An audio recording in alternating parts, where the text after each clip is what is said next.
ಶ್ರೀ ಗುರುಭ್ಯೋ ನಮಃ. ಹರಿ ಓಂ.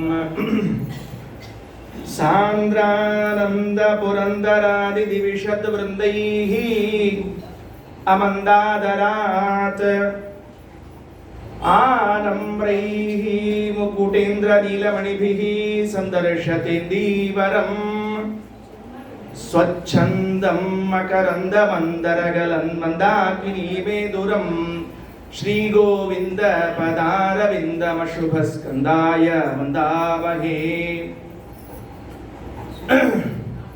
ಸ್ವಾಂತಧ್ವಾಂತ ನಿಕೃಂತನೆ ಜಿತ ಮಹಾವೈಕರ್ತನಾಂಶೋ ವೃಜಂ ನಿರ್ದೋಷಂ ಜಿತ ಚಂದ್ರ ಚಂದ್ರಿಕಬಲಂ ತಾಪತ್ರಯೋನ್ಮೂಲನೆ ಗಾಂಭೀರ್ಯೇ ಜಿತ ಸಿಂಧುರಾಜಮಮಿತಂ ಭಾಷ್ಯಂ ಯದಾಸ್ಯಾಂಬುಜಾತ್ ಆವಿರ್ಭೂತಮಮಂದಬೋಧ ಭಗವತ್ಪಾದಾನ್ ಪ್ರಪದ್ಯೆ ತಥಾನ್ ಸತ್ಸೂತ್ರಾನ್ವಿತಮಧ್ವಭಾಷ್ಯ ವಿಲಸತ್ ಗಾಂಧೀವ ಸಂಯೋಜಿತೈಃ ಸನ್ಮಾನೇಷ್ವಭಿರದ್ವಯಂ ಕುಸಮಯ ಪ್ರತ್ಯರ್ಥಿ ದುಸ್ಯಂದನಾನ್ ಶ್ರೀಕೃಷ್ಣೇರಿತ ವೇದವಾಜಿನಿಯತ ಶ್ರೀಮಧ್ವಶಾಸ್ತ್ರೋಲ್ಲಸತ್ ದಿವ್ಯಸ್ಯಂದನ ಸಂಸ್ಥಿತೋ ಜಯಮುನಿ ಶಾಖ್ಯಾರ್ಜುನಸ್ಯಾನ್ಮುದೇ ರಂಗೋತ್ತುಂಗತರಂಗ ಮಂಗಲಕರ ಶ್ರೀತುಂಗಭದ್ರಾತಟ ಪ್ರತ್ಯಸ್ಥದ್ವಿಜ ಪುಂಗವಾಲಯಲ ಸನ್ಮಂತ್ರಾಲಯಾಖ್ಯೆ ಪುರೇ ನವ್ಯೇಂದ್ರೋಪಲ ನೀಲ ಭವ್ಯಕರ ಸದ್ವೃಂದಾವನಾಂತರ್ಗತಃ ಶ್ರೀಮತ್ ಸದ್ಗುರು ರಾಘವೇಂದ್ರ ಯತಿರಾಟ್ ಕುರ್ಯಾತ್ ಧ್ರುವಂ ಮಂಗಲಂ. ಶ್ರೀ ಗುರುಭ್ಯೋ ನಮಃ. ಹರಿ ಓಂ. ಮಂತ್ರಾಲಯ ಪ್ರಭುಗಳು ಅದನ್ನ ರಚನೆ ಕೃತಿ ನಿರ್ಮಾಣ ಮಾಡಿದ್ದು ಅಂತ ಹೇಳೋದು ಬಹಳ ಸಣ್ಣ ಶಬ್ದ ಆಗ್ತದೆ. ಅವರು ಭಕ್ತಿಯಿಂದ ಸ್ತುತಿಸಿದ್ದು ಅನ್ನುವುದು ಸಮುಚಿತವಾದ ಶಬ್ದ. ವಾಯುದೇವರ ಅಂತರ್ಗತರಾದ ಭಗವಂತನನ್ನ ಸ್ತುತಿಸಿ ಅವರ ಪ್ರೇರಣೆಯಿಂದ ನಾವು ಕರ್ಮಗಳನ್ನು ಮಾಡ್ತೇವೆ ಅಂತ ಸಂಕಲ್ಪ ಮಾಡ್ತಾ ನಿನ್ನೆ ಹೇಳಿದೆ. ಪ್ರಾತಃ ಸಂಕಲ್ಪ ಗದ್ಯ ಅಂದರೆ ಏನು ಅಂತ. ಪ್ರಾತಃ ವಾಯುದೇವರ ಮೂಲಕವಾಗಿಯೇ, ಪ್ರಾತಃ ಶಬ್ದ ವಾಚ್ಯರು ವಾಯುದೇವರು, ಆ ವಾಯುದೇವರ ಮೂಲಕವಾಗಿಯೇ ನಾವು ಸಂಕಲ್ಪವನ್ನು ಮಾಡಬೇಕು. ಪೂಜೆಯನ್ನ ಮಾಡುವಾಗಲೂ ಭಾರತೀ ರಮಣ ಮುಖ್ಯ ಪ್ರಾಣನ ಅಂತರ್ಗತವಾಗಿಯೇ ಮಾಡಬೇಕು. ಇದಕ್ಕೆ ವಿಸ್ತಾರವಾದ ವಿವರಣೆಯನ್ನ ರಾಯರು ಕೊಡ್ತಾರೆ. ನಿನ್ನೆ ದಿವಸ ಮೊದಲನೇ ವಾಕ್ಯವನ್ನ ಹೇಳಿತ್ತು. ಇದರಲ್ಲಿ ಶ್ರೀಮದಾನಂದ ತೀರ್ಥ ಶ್ರೀಮತ್ ಚರಣಾರಾಮ್ ಅಂತನ್ನುವಂತಹ ಶಬ್ದ ಇದು ಬಹಳ ಮಹತ್ವ. ಈ ಪದ ಯಾಕೆ ಮಹತ್ವದ್ದು ಅಂದರೆ ಎಲ್ಲ ವಿಶೇಷಣಗಳನ್ನು ತೆಗೆದುಕೊಂಡು ಹೋಗಿ ಅದಕ್ಕೆ ಸಮನ್ವಯ ಮಾಡಬೇಕು ಅಂತ ಹೇಳಿತ್ತು. ಅದು ಬಹಳ ಆಶ್ಚರ್ಯವಾದ ರೀತಿಯಲ್ಲಿ, ಅಥವಾ ಮಂತ್ರಾಲಯ ಸ್ವಾಮಿಗಳು ಅದೊಂದು ಅನುಸಂಧಾನ ಪೂರ್ವಕವಾಗಿ ಸರಿಯಾಗಿ 32 ವಿಶೇಷಣಗಳು ಬರುವಂತೆ ವ್ಯವಸ್ಥೆ ಮಾಡ್ತಾರೆ.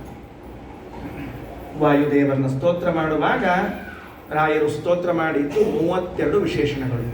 ಅವು ಹೇಗಿವೆ ಅಂತ ನಿನ್ನೆ ಹೇಳಿದ್ದೀನಿ. ಎಲ್ಲ ಗದ್ಯಮಯವಾದದ್ದಾದ್ದರಿಂದ ಗದ್ಯ ನಮ್ಮ ಗುರುಗಳು ಹೇಳ್ತಾ ಇರೋದು, ಗದ್ಯಂ ಕವೀನಾಂ ನಿಕಷಂ ವದಂತಿ.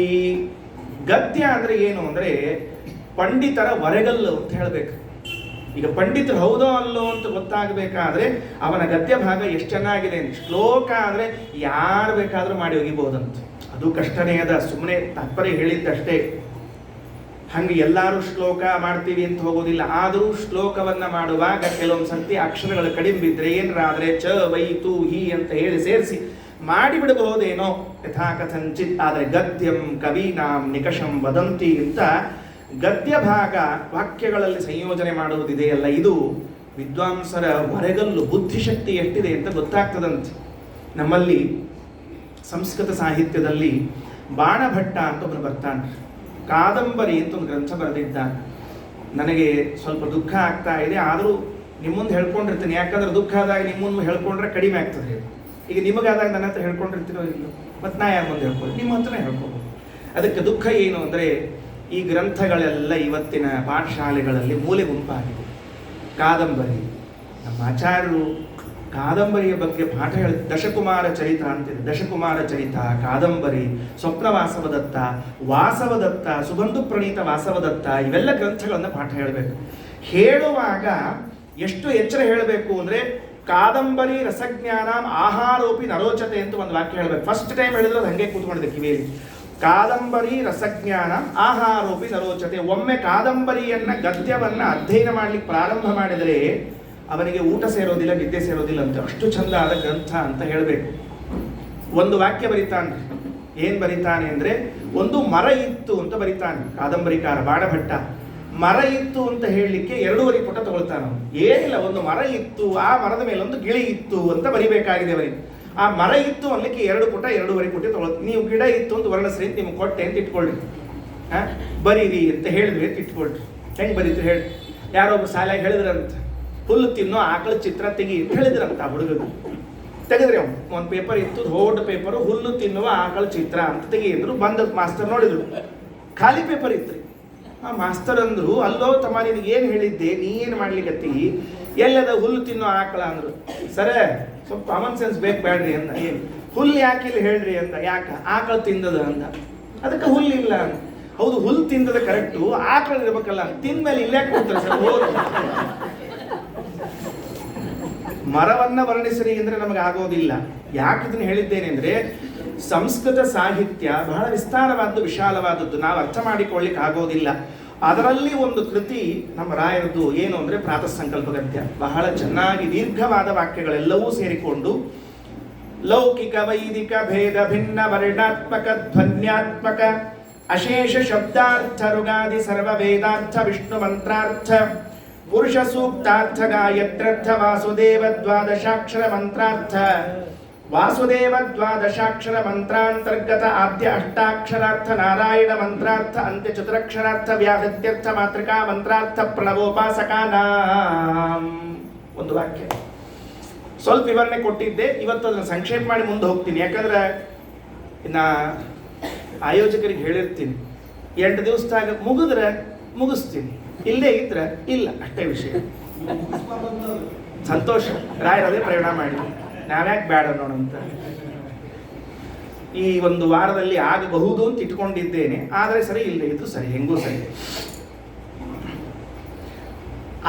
ರಾಯರು ಶ್ರೀಮದಾಚಾರ್ಯರು ಉಪಾಸನೆ ಮಾಡುವ ಓಂಕಾರದ ಬಗ್ಗೆ ಹೇಳ್ತಿದ್ದಾರೆ. ಎಂತಹ ಓಂಕಾರ? ಪ್ರಣವ ಉಪಾಸಕಾನಾಂ. ಪ್ರಣವ ಅಂದ್ರೆ ಓಂಕಾರ, ಓಂಕಾರಕ್ಕೆ ಮತ್ತೊಂದು ಹೆಸರು ಪ್ರಣವ ಅಂತ ಕರೀತಾರೆ. ಇದರ ಉಪಾಸಕಾನಾಂ, ಓಂಕಾರದ ಉಪಾಸನೆಯನ್ನ ಮಾಡ್ತಾರಂತೆ. ಓಂಕಾರದ ಉಪಾಸನೆಯನ್ನ ಮಾಡ್ತಾ ಇದ್ದಾರೆ ಆಚಾರ್ಯ. ಸುಮಧ್ವ ವಿಜಯದಲ್ಲಿ ನಾರಾಯಣ ಪಂಡಿತಾಚಾರ್ಯ ಒಂದು ಮಾತು ಹೇಳ್ತಾರೆ. ಓಂಕಾರ ಜಪ ಮಾಡ್ತಾ ಕೂತಿರ್ಬೇಕಂತ ಆಚಾರ್ಯ. ಸ್ವಾಮಿಗಳ್ರಿ ಅವರು ಸನ್ಯಾಸಿಗಳು ಹೆಂಗೆ ಕೂತಿರ್ಬೇಕು? ನಮಗೆಲ್ಲ ದೇವ್ರ ಮನೆ ಇವ್ರ ಮನೆ ಎಲ್ಲ ಇರ್ತದ್ರಿ, ಮನ್ಯಾಗ ಗೃಹಸ್ಥರು ಮನೆ ಕಟ್ಕೊಂಡಿರ್ತೀವಿ ಎಲ್ಲ. ಸ್ವಾಮಿಗಳಿಗೆ ಮಠ ಗಿಟ ಕಟ್ಕೊಂಡಿರೋ ಪದ್ಧತಿ ಇದ್ದಿದ್ದಿಲ್ಲ. ಅವಾಗ ಸಂಚಾರ ಮಾಡ್ಕೋತಿರ್ಬೇಕು, ಎಲ್ಲೋ ಒಂದು ಕಡೆ ಮಂದಿರದಲ್ಲಿ ದೇವಸ್ಥಾನದಲ್ಲಿ ಇರಬೇಕು. ಇದ್ದಾಗ ನಾರಾಯಣ ಪಂಡಿತಾಚಾರ್ಯ ಅಂತಾರೆ, ಅರುಣ ಯವನಿಕಾಂತರ್ ಬ್ರಹ್ಮನಾರಾಯಣಾಖ್ಯಂ ಗುರುಗುಣಮಭಿದಧ್ಯ ಯೋಗ್ಯ ಯೋಗ ಆಸನಸ್ತಗ. ಶಿಷ್ಯರು ಶಾಟಿ ಕಟ್ಟಿರ್ತಿದ್ರಂತೆ ಸುತ್ತಲೂ 4 ಕಡೆಗೆ ಕಂಬಕ್ಕೆ. ಈ ಕಂಬದಿಂದ ಈ ಕಂಬ, ಈ ಕಂಬದಿಂದ ಈ ಕಂಬ, ಮುಂದಕ್ಕೆಲ್ಲ ಕಟ್ಟಿದ್ರೆ ಮಧ್ಯದಲ್ಲಿ ಆಚಾರ್ಯರು ಕೌಪೀನಧಾರಿಗಳಾಗಿ ಕುಳಿತುಕೊಂಡು ಪ್ರಣವ ಜಪವನ್ನು ಮಾಡ್ತಾ ಇದ್ರೆ ಏನು ಆನಂದ. ಪಂಡಿತಾಚಾರ್ಯ ವರ್ಣನಾ ಮಾಡಿದ ಕೇಳಿದ್ರೆ ಆಶ್ಚರ್ಯ ಆಗ್ತದೆ. ಅರುಣ ಯವನಿಕಾಂತರ್ ಬ್ರಹ್ಮನಾರಾಯಣಾಖ್ಯಂ ಗುರುಗುಣಮಭಿದಧ್ಯ ಯೋಗ್ಯ ಯೋಗ ಆಸನಸ್ತಗ. ಆ ಪ್ರಾತಃ ಕಾಲದಲ್ಲಿ ಎದ್ದು ಸನ್ಯಾಸಿಗಳು ಕೂತ್ಕೊಂಡು ಓಂಕಾರ ಜಪ ಮಾಡಬೇಕ್ರಿ. ಸನ್ಯಾಸಿಗಳ ಲಕ್ಷಣ ಅದು. ಹೇಳೋದು 8ಕ್ಕೆ ಅಂತಂದ್ರೆ ಸ್ವಾಮಿಗಳು ಏನು ಸ್ವಾಮಿಗಳು ಅಂತ ಅನ್ನೋರನ್ನೇ 8ಕ್ಕೆ ಹೇಳೋರು. ಸನ್ಯಾಸಿಗಳು 3:30 4 ಎದ್ದು ಬಿಡಬೇಕು. ಅವ್ರು ಮಲಗೋದು ಯಾವಾಗ ಮಲಗಬೇಕು ಅಂದ್ರೆ 12:30 ಆದ್ಮೇಲೆ ಮಲಗಬೇಕು ಅಂತ ಹೇಳ್ಯಾರ. ರಾತ್ರಿ 10ಕ್ಕೆ AC ಹಾಕ್ಕೊಂಡು ಬೆಡ್ರು ಸನ್ಯಾಸಿಗಳು ಅನ್ಬೇಕು ಅವರಿಗೆಲ್ಲ. ಅದು ಇವಾಗೆಲ್ಲ ಹಂಗೆ ಆಗ್ತಾ ಇದೆ. ಸನ್ಯಾಸ ಧರ್ಮ ಪರಿಪಾಲನೆ ಮಾಡ್ತಿಲ್ಲ, ಅದರಿಂದ ತಪ್ಪು ಮಾಡಬೇಕು. ಶ್ರೀಮದಾಚಾರ್ಯ ಇದಕ್ಕೆ ಸನ್ಯಾಸಿಗಳಾಗಿ ಬಂದರು. ತ್ರಿವಿಕ್ರಮ ಪಂಡಿತಾಚಾರ್ಯರು ಸನ್ಯಾಸ ಧರ್ಮ ಮೈಲಿಗೆಯಾಗಿದ್ದಕ್ಕೆ ಶ್ರೀಮದಾಚಾರ್ಯ ಅವತಾರ ಮಾಡಿ ಅದನ್ನು ಪುನಃ ಶುದ್ಧೀಕರಣ ಮಾಡಿದ್ದಾರೆ ಅಂತ ಹೇಳಿದ್ದಾರೆ. ಇಷ್ಟಾದ ಮೇಲೂ ಮತ್ತೆ ಅದೇ ಕೆಲಸ ಮಾಡುವುದಾ ಎಲ್ಲಾದರೂ ಸನ್ಯಾಸಿಗಳು? ನಮ್ಮ ಸ್ವಾಮಿಗಳು ರಘುಪ್ರಿಯ ತೀರ್ಥರು ಅವರು ಮಲಗೋದು 3:30 ಅಂದರೆ ಎದ್ದು ಕೂತಿರ್ತಾರೆ. ಬೇಕಾದ ವಾಹನ ಹೊಂಟಿರಲಿ, ಸಂಚಾರದಾಗಿರ್ಬೇಕು, ನಿತ್ಯ ಸಂಚಾರ. ಅವರಿಗೆ 500 ಕಿಲೋಮೀಟರ್ ನಿತ್ಯ ಹೋಗದೇ ಇದ್ರೆ ನಿದ್ದೆ ಬರ್ತಿದ್ದಿಲ್ಲ, ಅಷ್ಟು ಸಂಚಾರ ಮಾಡಬೇಕು. ವ್ಯಾನ್ನಲ್ಲಿ ಹೊರಟಿದ್ರೆ, ವಾಹನದಲ್ಲಿ ಹೊರಟೆ 3:30, ಅದು ಏನು ಗಡಿಯಾರ ಯಾರು ಹೇಳಬೇಕಾಗಿಲ್ಲ, 3:00 ಎದ್ದು ಕೂಡಬೇಕು, ಪಾರಾಯಣ ಶುರು. ಎಲ್ಲಿವರೆಗೆ ಊರು ಹೋಗಿ ಮುಟ್ಟೋ ಮಾಡ್ತಾರೆ, ರಾತ್ರಿ ಸಂಚಾರ ಹೋಗ್ತಿರ್ಬೇಕು. ಅಷ್ಟು ಸನ್ಯಾಸ ಧರ್ಮ ಹಂಗಿರ್ಬೇಕು. ಹಾಗಾಗಿ ಶ್ರೀಮದಾಚಾರ್ಯರು ಅರುಣೋದಯದಲ್ಲಿ ಎದ್ದು ಆ ಓಂಕಾರ ಜಪವನ್ನು ಮಾಡ್ತಾ ಇದ್ರೆ ಹೆಂಗೆ ಮಾಡ್ತಿದ್ರು ಅಂತ ರಾಯರು ತಾವು ಸಾಕ್ಷಾತ್ಕಾರ ಮಾಡಿಕೊಂಡದ್ದನ್ನು ಹೇಳುತ್ತಾರೆ. ಅಪರೋಕ್ಷೀಕೃತ ಶ್ರೀಶಃ ಸಮುಪೇಕ್ಷಿತ ಭಾವಜಃ ಅಂತ ದೇವರನ್ನೇ ಸಾಕ್ಷಾತ್ಕಾರ ಮಾಡಿಕೊಂಡಿರುವ ಮಹಾನುಭಾವರಿಗೆ ವಾಯುದೇವರು ಜಪ ಮಾಡ್ತಾ ಕೂತಿರುವುದು ಸಾಕ್ಷಾತ್ಕಾರ ಆಗಲಿಕ್ಕಿಲ್ಲ. ಕೂತ್ಕೊಂಡಿದ್ರೆ ಹೇಗೆ ಅವರು ಓಂಕಾರದ ಜಪ ಮಾಡ್ತಿದ್ರು ಅಂತ ಇವರು ಅನುಸಂಧಾನ ಮಾಡ್ತಾರೆ.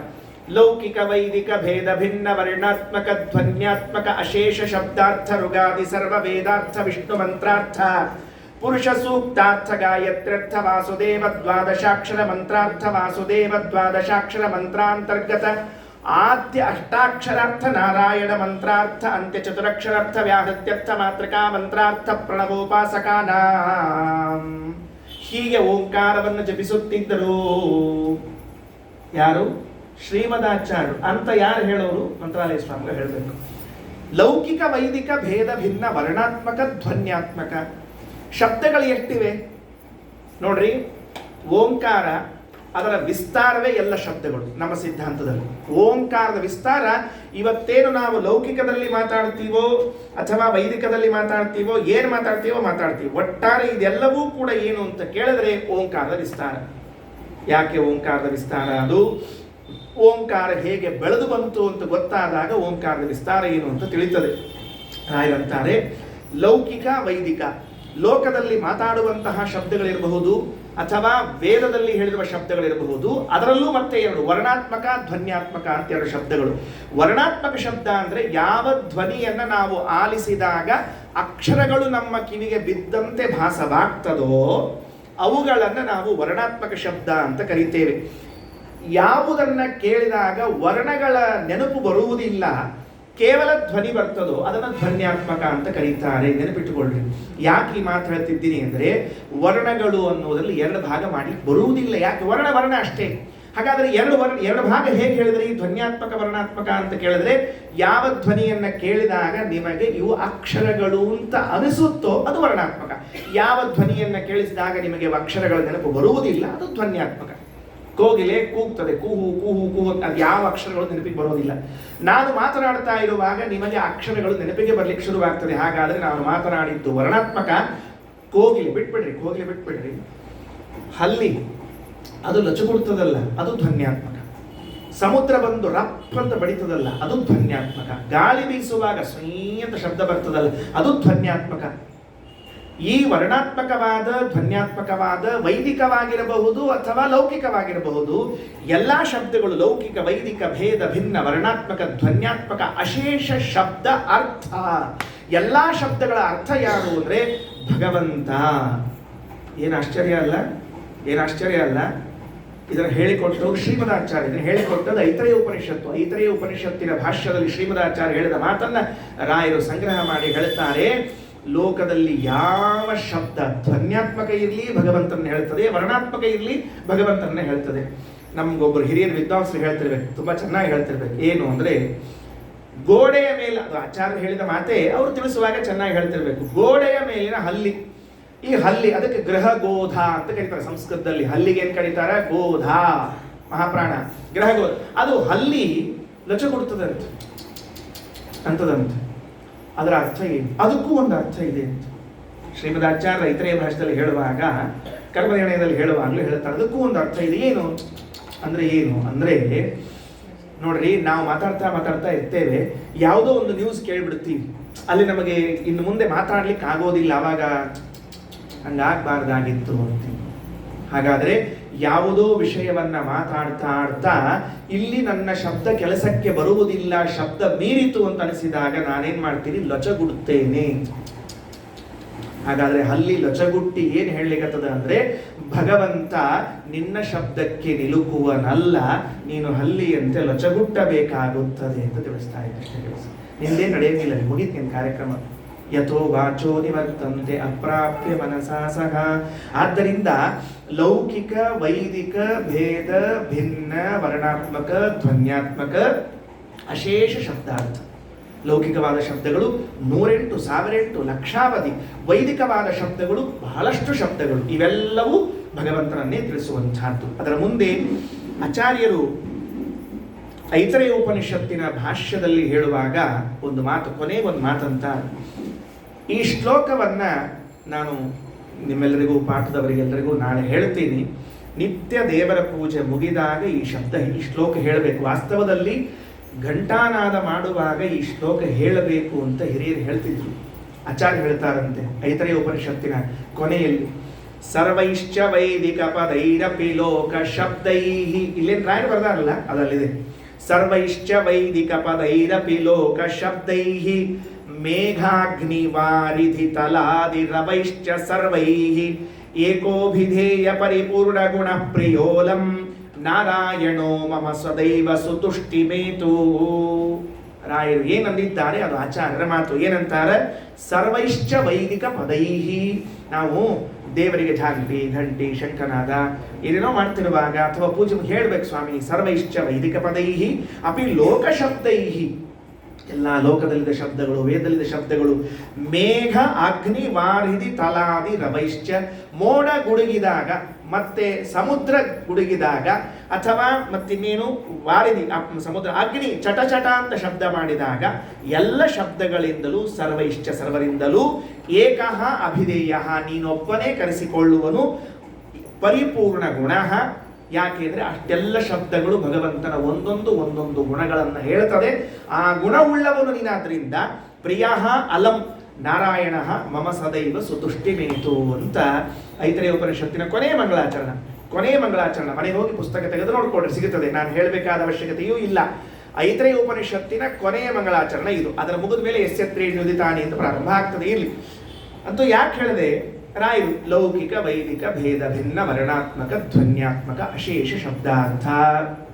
ಮುಂದೆ ಋಗಾದಿ ಸರ್ವ ವೇದಾರ್ಥ.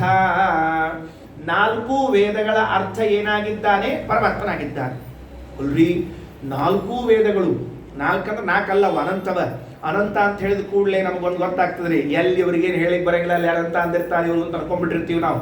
ಅದಕ್ಕೆ ಅನಂತ ಇಷ್ಟು ತಿಳ್ಕೋಣ. 4 ವೇದಗಳು. ಇವತ್ತು ನಮಗೆ ಉಪಲಬ್ಧವಿರುವ 4 ವೇದಗಳೇನಿವೆಯೋ ಈ ವೇದಗಳ ಅರ್ಥ ಯಾರು ಅಂತ ಕೇಳಿದ್ರೆ ಪರಮಾತ್ಮ. ಒಂದು ಸುಮ್ಮನೆ ನಿಮ್ಮ ಜ್ಞಾನದಲ್ಲಿ ಹೆಚ್ಚಳಕ್ಕಾಗಿ ಒಂದು ಮಾತನ್ನು ಸೇರಿಸ್ತೇನೆ. ವೇದಗಳು ಭಗವಂತನನ್ನ ಹೇಳುತ್ತಿದ್ದರೂ ಕೂಡ ನಮಗೆ ಅರ್ಥ ಮಾಡಿಕೊಳ್ಳಿಕ್ಕೆ ಬೇಕಾಗಿದ್ದು 564. 564 ಸಂಖ್ಯೆ ನಮಗಿಲ್ಲದೆ ಹೋದರೆ ನಾವು ವೇದಗಳನ್ನು ಅರ್ಥ ಮಾಡಿಕೊಳ್ಳುವುದಿಲ್ಲ. ಹಾಗೆ ಕೆಲವರು ತಮ್ಮ ಮನೆಯ ಮುಂದೆ ಏನೋ 7, 8, 6 ಸಂಖ್ಯೆ ಬರ್ಕೊಂಡಿರ್ತಾರೋ, ನಮಗೆ ಹಾಗೆ ಸಂಖ್ಯೆ ಇದೆ 564. ಯಾವುದು 564 ಅಂದರೆ ಬ್ರಹ್ಮಸೂತ್ರಗಳು. 564 ಸೂತ್ರಗಳು ನಮ್ಮ ಬಳಿ ಇಲ್ಲದೆ ಹೋಗಿದ್ರೆ ನಾವು ವೇದಗಳನ್ನು ಅರ್ಥ ಮಾಡಿಕೊಳ್ಳುತ್ತಿರಲಿಲ್ಲ. ಆದ್ರಿಂದ ಆ ವೇದಾರ್ಥಗಳ ಅನುಸಂಧಾನಕ್ಕಾಗಿ 564 ಸೂತ್ರಗಳು ಬಂದದ್ದು. ನಿರ್ಣಯ ಮಾಡಿಕೊಳ್ಳಿಕ್ಕೆ, ಅರ್ಥ ತಿಳಿಬೇಕಲ್ಲ, ಅರ್ಥ ನಿರ್ಣಯ ಆಗಬೇಕು ಅಂತ. ಅದಕ್ಕೆ ವಾದರಾಜ ಸ್ವಾಮಿಗಳು ಒಂದು ಮಾತು ಅಂದ್ಬಿಟ್ರು. ವಾದರಾಜ ಸ್ವಾಮಿಗಳು ಸರಳ್ರಿ, ಅವ್ರು ಭಾಳ ಅಗದಿ ಸರಳ ತಿಳಿಸ್ತಾರೆ. ಏನು? ವೇದ ಓದಲು ಬೇಕು. ಏನಂದ್ರು? ವೇದ ಓದಲು ಬೇಕು. ಹೌದು, ಓದ್ತೀವಿ ಮುಂದೆ, ಅದರ ಅರ್ಥ ಹರಿ ಎಂದು ತಿಳಿಯಲು ಬೇಕು. ಮುಗಿಸ್ಬಿಟ್ರು. ಯಾಕೆ ಸುಮ್ಮನೆ ಟೆನ್ಷನ್ ಮಾಡ್ಕೋತೀವಿ? ನಿನಗೆ ಸೂತ್ರ ಗೀತ್ರ ಗೊತ್ತಿಲ್ತಮ್ಮ, ಸುಸೂತ್ರ ಜೀವನ ಮಾಡೋದು ಕಲಿ. ಎಲ್ಲಿ ಸೂತ್ರ ನಿನಗೆ ಸೂತ್ರ ಇಲ್ಲ. ಅದಕ್ಕೇನು ಮಾಡು? ವೇದ ಓದಲು ಬೇಕು, ಅದರ ಅರ್ಥ ಹರಿ ಎಂದು ತಿಳಿಯಲು ಬೇಕು. ಇಡೀ ಶಾಸ್ತ್ರ ಮುಗಿಸ್ಬಿಟ್ರಿ ಒಂದ ವರ್ತದಲ್ಲಿ. ಹಾಗಾಗಿ ಸರ್ವ ವೇದಾರ್ಥ, ಸಕಲ ವೇದಗಳ ಅರ್ಥ ಯಾರು ಅಂತ ಕೇಳಿದ್ರೆ ಭಗವಂತ. ವಿಷ್ಣು ಮಂತ್ರಾರ್ಥ, 7 ಮಂತ್ರಗಳ ಅರ್ಥವನ್ನು ಹೇಳ್ತಾನೆ. ಒಟ್ಟಾರೆ ಇದು ಕೂಡಿದ್ದು ತಂತ್ರಸಾರ ಸಂಗ್ರಹದಲ್ಲಿ ಬರುವ ಮಾತು. ಶ್ರೀಮದಾಚಾರ್ಯರು ಅಷ್ಟಮಹಾಮಂತ್ರಗಳ ಉತ್ಪತ್ತಿಯನ್ನು ಹೇಳ್ತಾರೆ. ಹೇಗೆ 8 ಮಹಾಮಂತ್ರಗಳು ಬಂದುವು ಅಂತ ಅದನ್ನು ರಾಯರು ಸಂಗ್ರಹ ಮಾಡ್ತಾರೆ. ವಿಷ್ಣು ಮಂತ್ರದ ಅರ್ಥ, ಪುರುಷ ಸೂಕ್ತದ ಅರ್ಥ, ಗಾಯತ್ರಿಯ ಅರ್ಥ ವಾಸುದೇವ ದ್ವಾದಶಾಕ್ಷರ ಮಂತ್ರಗಳ ಅರ್ಥ. ವಾಸುದೇವ ದ್ವಾದಶ ಅಕ್ಷರ ಅಂದಾಗ 12 ಅಕ್ಷರಗಳಾದದ್ದರಿಂದ ಸ್ಪ್ಲಿಟ್ ಮಾಡಬೇಕು, 2 ಭಾಗ ಮಾಡಬೇಕು. 8 ಒಂದು 4 ಒಂದು ಮಾಡಬೇಕು. ಯಾಕೆ? ಆ 8 ಅಕ್ಷರಗಳ ಅರ್ಥ ನಾರಾಯಣ ಅಷ್ಟಾಕ್ಷರದ ಮಂತ್ರದ ಅರ್ಥ, ಈ 4 ಅಕ್ಷರದ ಅರ್ಥ ವ್ಯಾಹೃತಿಯ ಅರ್ಥ. ಅಲ್ಲ, ವ್ಯಾಹೃತಿ ಇರೋದು 3, ಭೂಹು ಭುವಃ ಸ್ವಹ 3 ಇದೆ. 4 ಅಂತ ಕೇಳಿದ್ರೆ ಭೂರ್ಭುವ ಸ್ವಹ ಅಂತ ಮತ್ತೊಂದು ಬಾರಿ ಹೇಳ್ಕೊಳ್ಬೇಕು. ಭೂಹು ಭುವಃ ಸ್ವಹ 3 ಮಂತ್ರಗಳು, ಭೂರ್ಭುವ ಸ್ವಹ ಅಂತ ಮತ್ತೊಂದು ಮಂತ್ರ. ಹೀಗಾಗಿ 4 ಆಯಿತು. 8 ನಾರಾಯಣ ಅಷ್ಟಾಕ್ಷರ ಮಂತ್ರದ 8 ಅಕ್ಷರಗಳು, ವಾಸುದೇವದ 12 ಅಕ್ಷರದಲ್ಲಿ 8 ಭಾಗ. ಇನ್ನು 4 ಉಳಿದದ್ದು ಯಾವುದು ಅಂತ ಕೇಳಿದ್ರೆ ವ್ಯಾಹೃತಿಯ ಅರ್ಥ. ಅದನ್ನು ಬರೀತಾರೆ ದ್ವಾದಶಾಕ್ಷರ ಮಂತ್ರಾಂತರ್ಗತ ಆದ್ಯ ಅಷ್ಟಾಕ್ಷರಾರ್ಥ ನಾರಾಯಣ ಮಂತ್ರಾರ್ಥ. ನಾರಾಯಣ ಮಂತ್ರಾರ್ಥ ಅಂದಾಗ ಒಂದು ನೆನಪಾಯಿತು, ಹೇಳ್ಬಿಡುತ್ತೆ. ನಾನು ಹೇಳಿದ್ದಿಲ್ಲ ನಿನ್ನೆ, ನೆನಪಾದಲ್ಲಿ ಹೇಳಲಿಲ್ಲ, ದೊಡ್ಡ ಸಮಸ್ಯೆ ಅದು ನನಗೆ. ಇದು ಪ್ರವಚನದ ಮಂಗಳ ಕೊನೆಯ ದಿವಸ, ಅಂದರೆ ಈ ಬಾರಿ ಇದು ಎಲ್ಲಿ ಹೋಗಿ ಅಂಟಿಕೊಳ್ತದೆ ಅಂತ ಹೇಳಿದ್ದೆ ಅಂದರೆ ವಿಜೇಂದ್ರ ಸ್ವಾಮಿಗಳ ಆರಾಧನೆಗೆ ಅಂಟಿಕೋತದ ಅಂತ ಹೇಳಿದ್ದೆ. ನೋಡೇ ಇಟ್ಟಿನ್ರಿ, ಯಾಕಂದ್ರೆ ಪರಮಗುರುಗಳ ಆರಾಧನೆಯ ದಿವಸ ಪ್ರಶಿಷ್ಯರ ಗ್ರಂಥ ಆಗಲಿ ಅಂತ ತಿಳ್ಕೊಂಡು ಹೇಳಿ ಅವರು ನಾರಾಯಣ ಶಬ್ದಾರ್ಥ ಬರೆದಾರೆ. ವಿಜೇಂದ್ರ ಸ್ವಾಮಿಗಳು ಕುಂಕೋಣದಾಗ ಇದ್ದಾರಂತ ಅಷ್ಟ ತಿಳ್ಕೋಬಾರ್ದು. ನಾರಾಯಣ ಶಬ್ದಾರ್ಥ ಬರೆದಾರ, 132 ಅರ್ಥ ಬರೆದಾರೆ, ನೆನಪಿಟ್ಟುಕೊಳ್ರಿ. ವಿಜೇಂದ್ರ ಸ್ವಾಮಿಗಳು ನಾರಾಯಣ ಶಬ್ದಾರ್ಥ 132 ಅರ್ಥ. ಬಿದರಳ್ಳಿ ಶ್ರೀನಿವಾಸ ತೀರ್ಥರು, ನಿನ್ನೆ ಶ್ರೀನಿವಾಸ ತೀರ್ಥರ ಬಗ್ಗೆ ಹೇಳಿದ್ನಲ್ಲ, ಅವ್ರು 72 ಅರ್ಥ ಬರೆದಾರೆ. ಇವರು 72, 132 ಅರ್ಥ ಬರೆದಾರೆ. ವಿಜೇಂದ್ರ ಸ್ವಾಮಿಗಳನ್ನು ಯಾಕೆ ನೆನೆಸಬೇಕು ಅಂದರೆ ನಾರಾಯಣ ಶಬ್ದಕ್ಕೆ ಅರ್ಥ ಏನು ತಿಳಿಸಿಕೊಟ್ಟು ನೆನೆಸ್ಬೇಕು ಅಷ್ಟೇ, ಭಾಳ ಏನಿಲ್ಲೇ ಇಲ್ಲ. ಜಿಯ ರನ್ನಿ ರಜೇಯ ತ್ರಿಭುವನ ವಿದಿತಾಶ್ಚರ್ಯಚರ್ಯ ಏನು ದ್ವೈತಶೈವ ಸಹಿಷ್ಣು ಸೋಯಂನ ಶ್ರೀ ಸುರೇಂದ್ರ ಸ್ಮೃತಿವರ ತನಯ. ಸುರೇಂದ್ರ ತೀರ್ಥರ ವರಕುಮಾರರಾಗಿ ಬಂದಿರುವಂತಹ ವಿಜೇಂದ್ರ ಸ್ವಾಮಿಗಳು ನಾರಾಯಣ ಶಬ್ದದ ಅರ್ಥವನ್ನು 132 ರೀತಿಯಿಂದ ಬರುತ್ತೋ ಸರ್. ನಾರಾಯಣ ಮಂತ್ರಾರ್ಥ ಮೂಲತಃ ಶ್ರೀಮದಾಚಾರ್ಯರು, ಮೂಲತಃ ಟೀಕಾಕೃತ್ಪಾದರು ಹೇಳಿದ್ದಕ್ಕೆ, ಪದ್ಮಪುರಾಣದಲ್ಲಿ ವೇದವ್ಯಾಸ ದೇವರು ಹೇಳಿದ್ದಕ್ಕೆ ಅದನ್ನೆಲ್ಲ ಇಟ್ಟುಕೊಂಡು ವಿಜೇಂದ್ರ ಸ್ವಾಮಿಗಳು ತಮ್ಮ ಪ್ರತಿಭಾಬಲ, ಗುರು ಅನುಗ್ರಹ, ತಪಸ್ಸು ಇದರಿಂದ 132 ಅರ್ಥಗಳನ್ನು ಬರೀತಾರೆ. ಆ ನಾರಾಯಣ ಮಂತ್ರ ಅರ್ಥ ಎಲ್ಲವೂ ಭಗವಂತನ ಹೇಳುವಂತಹದ್ದು. ಅಂತ್ಯ ಚತುರಕ್ಷರಾರ್ಥ ವ್ಯಾಹೃತ್ಯರ್ಥ, ಕೊನೆ 4 ಅಕ್ಷರಗಳು ವ್ಯಾಹೃತಿಯನ್ನು ಭೂಹು ಭುವಃ ಸ್ವಹ ಭೂರ್ಭುವ ಸ್ವಹ ಇದೂ ಭಗವಂತನ ಹೇಳುತ್ತದೆ. ಮಾತೃಕಾ ಮಂತ್ರಾರ್ಥ, ಮಾತೃಕಾ ಮಂತ್ರಗಳು 51. ಆ 50 ಅಕ್ಷರಗಳು ಭಗವಂತನನ್ನೇ ಹೇಳುತ್ತವೆ. ಅ ಅಂದ್ರೆ ಭಗವಂತ, ಆ ಅಂದ್ರೆ ಭಗವಂತ. ಎಷ್ಟು ವಿಚಿತ್ರ ಅಂದ್ರೆ ಚ ಅಂದ್ರೆ ಭಗವಂತ, ಛ ಅಂದ್ರೆ ಭಗವಂತ, ಟ ಟ ಡ ಢ ಣ ಅಂದ್ರೆ ಭಗವಂತ. ಪ್ರತಿಯೊಂದು ಅಕ್ಷರಗಳಿಂದಲೂ ಭಗವಂತನೇ ಇದ್ದಾನೆ. ಚ ಅಂದ್ರೆ ಏನು? ಭಗವಂತನಿಗೆ ಚ ಅಂತಿದೆಯಲ್ಲ ಅಂದರೆ ದೇವರಿಗೆ ಚ ಚ ಅಂತ ಕರೀತಾರೆ. ಯಾಕಂದ್ರೆ ಸುಂದರವಾದ ಅಂಗ ಇದ್ದದ್ದರಿಂದ ಅವನಿಗೆ ಚ ಅಂತ ಕರಿಬೇಕಂತೆ. ಚಂ ಚಾರ್ವಾಂಗಾಯ ನಮಃ. 4 ಅಂಗ, ಅವನ ಎಲ್ಲ ಅಂಗಾಂಗಗಳು ಇಷ್ಟು ಚಂದವ ಅಂತಂದ್ರೆ ಅದಕ್ಕೆ ನೀವು ಬೇರೆ ಶಬ್ದ ಹೇಳ್ಬೇಡ್ರಿ, ಛೇ ಅಂದ್ಬಿಟ್ಟಷ್ಟೇ. ಛೇ ಅಂದ್ರೆ ಅಲ್ಲಿ ನಂಗೆ ಹೇಳಿಕ್ ಬರ್ಲಿಲ್ಲಲ್ಲ, ಚ ಅಂತ ಅಷ್ಟೇ ಅರ್ಥ ಅದಕ್ಕೆ. 4 ಅಂಗ, ಇಷ್ಟು ಸುಂದರವಾದ ಅಂಗಗಳಿದ್ರಿಂದ ದೇವರಿಗೆ ಚ. ಹಾಗಾದ್ರೆ 50 ಅಕ್ಷರಗಳು ಭಗವಂತನ ಹೇಳ್ತದೆ. ಮಾತೃಕಾ ಮಂತ್ರಾರ್ಥ ಪ್ರಣವೋಪಾಸಕಾನಾಂ. ಇದು ಎಲ್ಲದರ ಸಂಕ್ಷೇಪ ರೂಪ ಓಂ, ಓಂಕಾರದ ವಿಸ್ತಾರ ರೂಪ ಇದೆಲ್ಲವೂ. ಇಷ್ಟರ್ಥ ಪ್ರಣವೋಪಾಸಕಾನಾಂ ಅಂತ ಓಂಕಾರದ ಉಪಾಸನೆಯನ್ನ ಶ್ರೀಮದಾಚಾರ್ಯ ಮಾಡ್ತಾರೆ. ಆಶ್ರಮ ಆಯ್ತಂತೆ, ಆಶ್ರಮ ಆಯಿತು. ಕ್ರಿಯಾಕಲಾಪಂ ಸಕಲಂ ಸಕಾಲ ವಿಧಾನ ಮಾರ್ಗೇಣ ವಿಧಾಯ ಕೇವಲಂ. ಆಚಾರ್ಯರು ಪೂರ್ಣಪ್ರಜ್ಞ ತೀರ್ಥರು ಅಂತ ಆದರೆ ಎಷ್ಟು ವರ್ಷ ಇತ್ತು? 11 ವರ್ಷ ಇತ್ತು ಶ್ರೀಮದಾಚಾರ್ಯಕ್ಕೆ ಸನ್ಯಾಸ ಆದಾಗ. 11 ವರ್ಷ. 11ನೇ ವರ್ಷಕ್ಕೆ ಜಗದ್ಗುರುಗಳಾಗಿ ಬಂದರು ಆಚಾರ್ಯರು. ಪೂರ್ಣಪ್ರಜ್ಞ ತೀರ್ಥರು ಅಂತ ನಾಮಕರಣ ಮಾಡಿಕೊಂಡು ಬಂದಿದ್ರೆ, ಆಶ್ರಮ ಕೊಟ್ಟರೆ ಅವರು ಕೂತ್ಕೊಂಡು ಕೈಯಲ್ಲಿ ಜಪಮಣಿ ಹಿಡಿದು ಓಂಕಾರ ಜಪ ಮಾಡ್ತಾ ಇದ್ರೆ ತದಾ ಭವದ್ಭಾವಿ ಚತುರ್ಮುಖಾಕೃತಿ ಜಪಾಧಿಕಾರಿ ಯತಿರಸ್ಯ ಸೂಚಿತ. ನಾರಾಯಣ ಪಂಡಿತಾಚಾರ್ಯ ಅಂತಾರೆ, ಇವರು ಜಪ ಮಾಡೋದು ನೋಡಿದರೆ ಮುಂದೆ ಬ್ರಹ್ಮ ಪದವಿಗೆ ಬರುವರು ಇವರೇ ಅನ್ನುವುದು ಸ್ಪಷ್ಟ ತಿಳಿತಿತ್ತಂತೆ. ಜಪಾಧಿಕಾರಿ ಯತಿರಸ್ಯ ಸೂಚಿತ ಅನಂತ ಮಾತ್ರಾಂತ ಮುದಾಹರಂತಿ ಯಂ ತ್ರಿಮಾತ್ರ ಪೂರ್ವಂ ಪ್ರಣವೋಚ್ಚಯಂ ಬುಧಾಹ ತದಾ ಭವದ್ಭಾವಿ ಚತುರ್ಮುಖಾಕೃತಿ ಜಪಾಧಿಕಾರಿ ಯತಿರಸ್ಯ ಸೂಚಿತ. ಓಂಕಾರದಲ್ಲಿ ಏನೋ ಅಕಾರ ಉಕಾರ ಮಕಾರ ನಾದ ಬಿಂದು ಘೋಷ ಶಾಂತ ಅತಿಶಾಂತ ಅಂತ 8 ಅಕ್ಷರಗಳು ಮಾತ್ರ ಇವೆ ಅಂತ ತಿಳಿಬೇಡ್ರಿ. ಅನಂತ ಮಾತ್ರಾಂತ ಮುದಾಹರಂತಿ ಯಂ ತ್ರಿಮಾತ್ರ ಪೂರ್ವಂ 3 ಮಾತ್ರೆಗಳಿಂದ ಪ್ರಾರಂಭವಾಗಿ ಅನಂತ ಮಾತ್ರೆಗಳವರೆಗೂ ಹೋಗ್ತದಂತೆ. ಅದರ ಅನುಸಂಧಾನ ಮಾಡಿಕೊಳ್ಳೋದು ತುಂಬ ಒಂದು ಗೊತ್ತಾಗುವಂತೆ ಹೇಳ್ತೀನಿ. ಓಂ ಅಂತ ಹೇಳಿಬಿಟ್ಬಿಡ್ರಿ ನೀವು, ಓಂ ಅಂತ ಹೇಳಿಬಿಟ್ಬಿಡ್ರಿ. ಅದರ ಶಬ್ದದ ಕೊನೆ ಕೊನೆ ಕೊನೆ ಕೊನೆ ಕೊನೆ ಅಂಶಗಳು ಎಷ್ಟು ತೆಳಗೆ ತೆಳಗೆ ತೆಳಗೆ ಒಳಗೆ ಒಳಗೆ ಹೋಗ್ತದೆ ಅನ್ನೋದನ್ನು ನೀವು ವಿಚಾರ ಮಾಡಿದರೆ ಅದಕ್ಕೆ ಎಷ್ಟು ಮಾತ್ರೆಗಳಿವೆ ಅಂತ ಅರ್ಥ ಆಗ್ತದೆ. ಒಂದು ಸರ್ತಿ ಗಟ್ಟಿಯಾಗಿ ಓಂ ಅಂತ ಹೇಳಿ ಕೈ ಬಿಟ್ಬಿಡ್ರಿ, ಒಂದು ಕ್ಷಣ ಸುಮ್ಮನೆ ಕೂತ್ಕೊಳ್ರಿ. ಅದರ ಶಬ್ದದ ಅದೇನು ಲೈನ್ ಇರ್ತದೆ ಅದು ಹೋಗ್ತಾ ಇರೋದು ನಿಮ್ಗೆ ಅನುಭವಕ್ಕೆ ಬರ್ತದೆ. ನೀವು ಎಂಟಲ್ಲ ಮುಂದೆ 9, 10, 10, 20 ಹೋಗ್ತಿರ್ತದೆ ಅದು. ಅದಕ್ಕೆ ಆಚಾರ್ಯರಂತಾರೆ ಎಷ್ಟು ಸೂಕ್ಷ್ಮವಿದೆ ಅಂದರೆ ಅನಂತ ಮಾತ್ರ ಅಂತ ಮುದಾಹರಂತಿ ಯಂ ತ್ರಿಮಾತ್ರ ಪೂರ್ವ. ನಮ್ಮಂಥವರಿಗೆ 3 ಮಾತ್ರ ಅಕಾರ ಬುಕಾರ ಮಕಾರಗಳು ಸಾಕು. ಪ್ರಣವೋಚ್ಚಯಂ ಬುಧಾಹ ಅದನ್ನು ಜಪ ಮಾಡ್ತಾ ಇದ್ರೆ ಜಪಾಧಿಕಾರಿ ಯತಿರಸ್ಯ ಸೂಚಿತ ತದಾ ಭವದ್ ಭಾವಿ ಚತುರ್ಮುಖಾಕೃತಿ ಭವಿಷ್ಯತ್ ಬ್ರಹ್ಮದೇವರು ಬಂದು ಕುಳಿತುಕೊಂಡು ಜಪ ಮಾಡ್ತಾ ಇದ್ದಂತೆ ಕಾಣಿಸಿತು. ಯಾವತ್ತು ಸನ್ಯಾಸ ಸ್ವೀಕಾರ ಮಾಡಿದ ಫಸ್ಟ್ ಡೇ. 50 ವರ್ಷ ಆದ್ಮೇಲೆ ಸಂವತ್ಸರ ಜಪ ಮಾಡ್ತಾರೆ ಅಂತ ಅನ್ನಬಾರದು. ಸನ್ಯಾಸ ಸ್ವೀಕಾರ ಮಾಡಿದ ದಿವಸ ಮಾಡಿದರೆ ಅದು ಆಶ್ಚರ್ಯ. ಅಚ್ಯುತ ಪ್ರೇಕ್ಷಾಚಾರ್ಯರು ಪೂರ್ಣಪ್ರಜ್ಞ ತೀರ್ಥರಿಗೆ ಸನ್ಯಾಸ ಧರ್ಮವನ್ನು ಕಲಿಸ್ಲಿಕ್ಕೆ ಬಂದವರು ನೋಡಿ ತಾವು ಕಲ್ಕೊಂಡ್ರಂತೆ.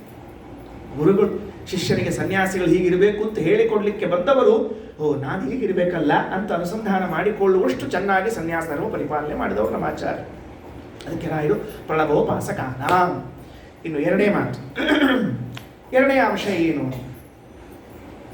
ಬಹಳ ದೊಡ್ಡ ಮಾತು, ಬೃಹದಾರಣ್ಯಕ ಉಪನಿಷತ್ತಿನ ಮಾತು ತಗೊಂಡು ರಾಯರು. ಮೊದಲನೇದು ತಂತ್ರಸಾರ ಸಂಗ್ರಹ ಮುಗೀತು, ಎರಡನೇದು ಬೃಹದಾರಣ್ಯಕ ಉಪನಿಷತ್ತು. ಬೃಹದಾರಣ್ಯಕ ಉಪನಿಷತ್ತು ಆದ ಕೂಡಲೇ ಇಮಿಡಿಯೇಟ್ ತೆಗೆದುಕೊಳ್ಳೋದು ಋಗ್ಭಾಷ್ಯ. ಅಂದರೆ ಈಗ ನಾವು ತಂತ್ರಸಾರ ನೋಡಿಕೊಂಡು ಬೃಹದಾರಣ್ಯಕಕ್ಕೆ ಬಂದು ಋಗ್ಭಾಷ್ಯಕ್ಕೆ ಬರಲಿರ್ತೀವಿ. ಹೆಂಗೆ ಕ್ರಮ ಅದಂತ ಗೊತ್ತಿರಬೇಕಷ್ಟೇ, ಏನು ಹೇಳಿಕತಾರ ಅಂತ ತಿಳ್ಕೊಂಡು. ರಾಯರಂತಾರ ಜಗತ್ತಿನಲ್ಲಿ ಪಾಪವೇ ಇಲ್ಲದೆ ಇರುವಂತಹ ಒಂದು ಜೀವ ಅಂತಿದ್ರೆ ಅದು ನಮ್ಮ ಗುರುಗಳಷ್ಟೇ. ಪಾಪವೇ ಇಲ್ಲದೆ ಇರುವ ಜೀವ ದೇವಾಲ ನೆನ್ಬಿಟ್ಕೊಡ್ರಿ. ಯಾಕೆಂದ್ರೆ ದೇವರಿಗೆ ಪಾಪವಿಲ್ಲ ಅಂತನ್ನುವುದು ಶಾಸ್ತ್ರಗಳು ಸಾರಿ ಸಾರಿ ಹೇಳ್ತದೆ. ಯಾಕೆಂದ್ರೆ ಲೇಪವೇ ಇಲ್ಲ, ದೇವರಿಗೆ ಪಾಪವಿಲ್ಲ ಅಲ್ಲ ಪುಣ್ಯವೂ ಇಲ್ಲ. ನೆನಪಿಟ್ಕೊಡ್ರಿ, ಅದನ್ನು ನಾವೇನು ಮಾಡಿರ್ತೀವಿ, ಪಾಪ ದೇವರಿಗೆ ಇಲ್ಲಂತ ಪಾಪ, ಪುಣ್ಯ ಇಲ್ಲಂತ ಪುಣ್ಯ, ಹಿಂಗೆ ಹೇಳ್ಬೇಕು. ಈಗ ನಾವು ಪುಣ್ಯವೂ ಇಲ್ಲ, ಪುಣ್ಯವೂ ಇಲ್ಲ, ಪಾಪವೂ ಇಲ್ಲ ದೇವರಿಗೆ. ಯಾಕೆ ಅಂತ ಕೇಳಿದ್ರೆ ಅವು ಇದ್ರೆ ಅವುಗಳ ಫಲ ಆಗಲೇಬೇಕು. ಅವುಗಳ ಫಲ ಆಗಬೇಕಾಗಿದ್ರೆ ಪಾಪದ ಫಲವಾಗಿ ಅಪಕರ್ಷವಾಗಬೇಕು, ಪುಣ್ಯದ ಫಲವಾಗಿ ಉತ್ಕರ್ಷವಾಗಬೇಕು. ಸೊ ಪುಣ್ಯ ಪಾಪಗಳೆರಡೂ ದೇವರಿಗೆ ಇಲ್ಲ.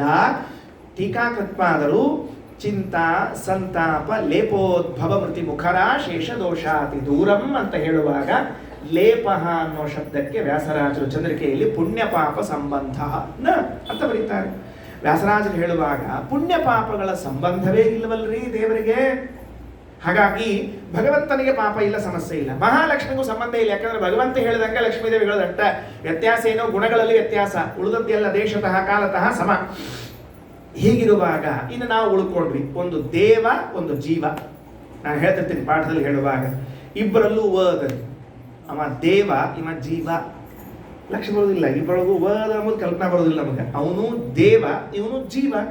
ಅವ ದೇತಾ ಹೇ ಇವ ಜಿ ಜಿ ಅಂತ ಹೇ. ಅಷ್ಟಕ್ಕೆ ಜೀವ ಅವ ದೇವ, ಅಷ್ಟ ಬೇರೆ ಏನಿಲ್ಲ. ಇದು ಜಿ ಹೆಸರೇ ಇಟ್ಕೊಂಡದ, ಜಿ ಕೊಡ್ತೀರೇನು ಜಿ ಜಿ ಜಿ ಎಷ್ಟು ಜಿ ಅನ್ನೋದ ಜೀವನದೊಳಗೆ. ಅದಕ್ಕೆ ಹೇಳ್ತಿರ್ತಾರೆ ನೋಡ್ರಿ, ಅಲ್ಲೇನೋ ದಾರಿ ಇಲ್ರಿ. ಯಾಕಂದ್ರೆ ನೀ ಇರೋದ ಜೀವಿದ್ದೀಪಿ, ನೀ ಇರೋದ ಜೀವಿದ್ದಕ್ಕೆ ಎಲ್ಲಾರ್ಗೂ ಜಿ ಜಿ ಜಿ ಅಂತ ಬದುಕಬೇಕಾಗ್ತದ. ಅವ ಎಲ್ಲಾರ್ಗೂ ಕೊಟ್ಟ ದೇ ದೇ ದೇತಾಹು ಅಂತ ದೇವ ಹಾಕ್ತಾನ. ಅವ ದೇವ ಇವ ಜೀವ, ಅದಕ್ಕೆ ದೇವ ಜೀವ ಮಾಡಿಟ್ಟಾರ್ರಿ ಅವನು. ಎಲ್ಲ ಭಾಷೆದಾಗ ಒಂದೇ ಅದನ್ನ. ಮತ್ತೆ ಕನ್ನಡದಾಗ ಅಂತ ತಿಳ್ಕೊಬೇಡ್ರಿ, ಹಿಂದಿಯೊಳಗೂ ಜೀವ, ಕನ್ನಡದೊಳಗೂ ಜೀವ, ತಮಿಳೊಳಗೂ ಎಲ್ಲದಕ್ಕೂ ಜೀವನೇ, ಅದು ಬೇರೆ ಏನಿಲ್ಲ ಇಲ್ಲಿನ. ಹಾಗಾಗಿ ಜೀವರಲ್ಲಿ ಪಾಪವಿಲ್ಲದೇ ಇರುವಂತಹ ಒಂದು ವ್ಯಕ್ತಿ ಇದೆಯಾ? ಇದೆ. ಯಾರವರು? ವಾಯುದೇವ. ಬೃಹದಾರಣ್ಯಕ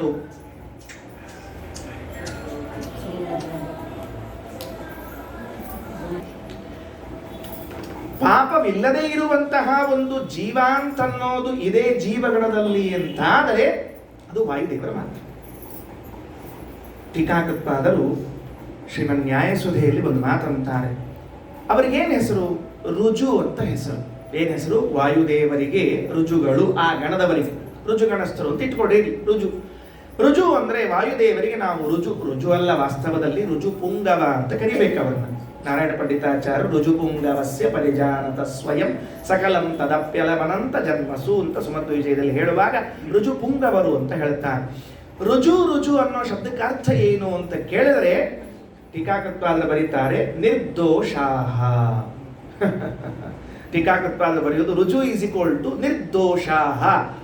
ದೋಷವೇ ಇಲ್ಲದ ಒಂದು ಜೀವ ಅಂತಂದ್ರೆ ಅದು ನಮ್ಮ ಆಚಾರ. ಪಾಪವೇ ಇಲ್ಲದವರು ಅಂದ್ರೆ ನಮ್ಮ ಆಚಾರ. ಆಶ್ಚರ್ಯ ಆಗ್ತದ್ರಿ, ಒಟ್ಟು ಪಾಪ ಮಾಡಿಲ್ಲಂತ ಈ ವ್ಯಕ್ತಿ ಏನ್ರಿ ಎಲ್ರು ನಂಗೆ ಬೇಜಾರಾಗ್ತದೆ. ಮಾಡಲಿಲ್ಲ ಅಂದ್ರೆ ಇವತ್ತೇನೋ ಕಳ್ಕೊಂಡಂಗಾಗಿರ್ತದೆ. ಮಾಡಬೇಕ್ರಿ, 1, 2 ಪಾಪ ಮಾಡ್ಬೇಕ್ರಿ. ಅಂದ್ರೆ ರಾತ್ರಿ ಹೊತ್ತಿಗೆ ದೇವ್ರ ಮುಂದೆ ಕನ್ಫೆಸ್ ಮಾಡ್ಲಿಕ್ಕೆ ಬೇಕಾಗ್ತದೆ. ಅವ್ರು ವಾರಕ್ಕೊಮ್ಮೆ ಮಾಡ್ತಾರಂತ, ನಾವು ದಿವಸ ಮಾಡ್ತೀವಿ. ನಾವು ದಿವಸ ಕನ್ಫೆಸ್ ಹೋಗಿ ದೇವ್ರ ಮುಂದೆ ಕುತ್ಕೊಂಡು ಮಂಡಿ ಊರಿ ಸ್ವಾಮಿ ಅಪರಾಧ ಸಹಸ್ರಾಣಿ ಹೇಳಿಕರ ಒಂದೆರಡು ಅಪರಾಧ ಮಾಡಬೇಕಲ್ರಿ. ಅನಾದ್ಯನಂತ ಕಾಲದಲ್ಲೂ ಒಂದೂ ಪಾಪವನ್ನ ಒಂದೂ ಅಪರಾಧವನ್ನ ಮಾಡದೇ ಇರುವಂತಹ ಏಕೈಕ ಜೀವ ಲೋಕದಲ್ಲಿ ಅಂದ್ರೆ ಗಣಸ್ಥರು, ರುಜುಗಳು. ಅದನ್ನು ಎಷ್ಟು ಚಂದಾಗಿ ಹೇಳ್ತಾರೆ. ಯಾಕೆ ಮಾಡಲಿಲ್ಲ, ಅದಕ್ಕೇನು ಕಾರಣ, ಅದಕ್ಕೊಂದು ಕಥೆ ಹೇಳಬೇಕಲ್ಲ. ಈ ಕಥೆ ಹೇಳುವಾಗ ಬಹುಬೋಧಕಾರ ಉತ್ತಮ ಸ್ವಾಮಿಗಳು ಬೃಹದಾರಣ್ಯಕ ಉಪನಿಷತ್ತಿನ ಭಾಷ್ಯಕ್ಕೆ ವ್ಯಾಖ್ಯಾನ ಮಾಡ್ತಾ ಒಂದು ಮಾತು ಹೇಳ್ತಾರೆ. ಪಾಪವಿಲ್ಲ ಅನ್ನೋದಕ್ಕೆ ವಾಯುದೇವರಿಗೆ ಒಂದು ಹೆಸರದಂತ, ಒಂದೇ ಒಂದು ಅಕ್ಷರದ ಹೆಸರು. ಏನು? ದೂಹು. ಏನು? ದೂಹು.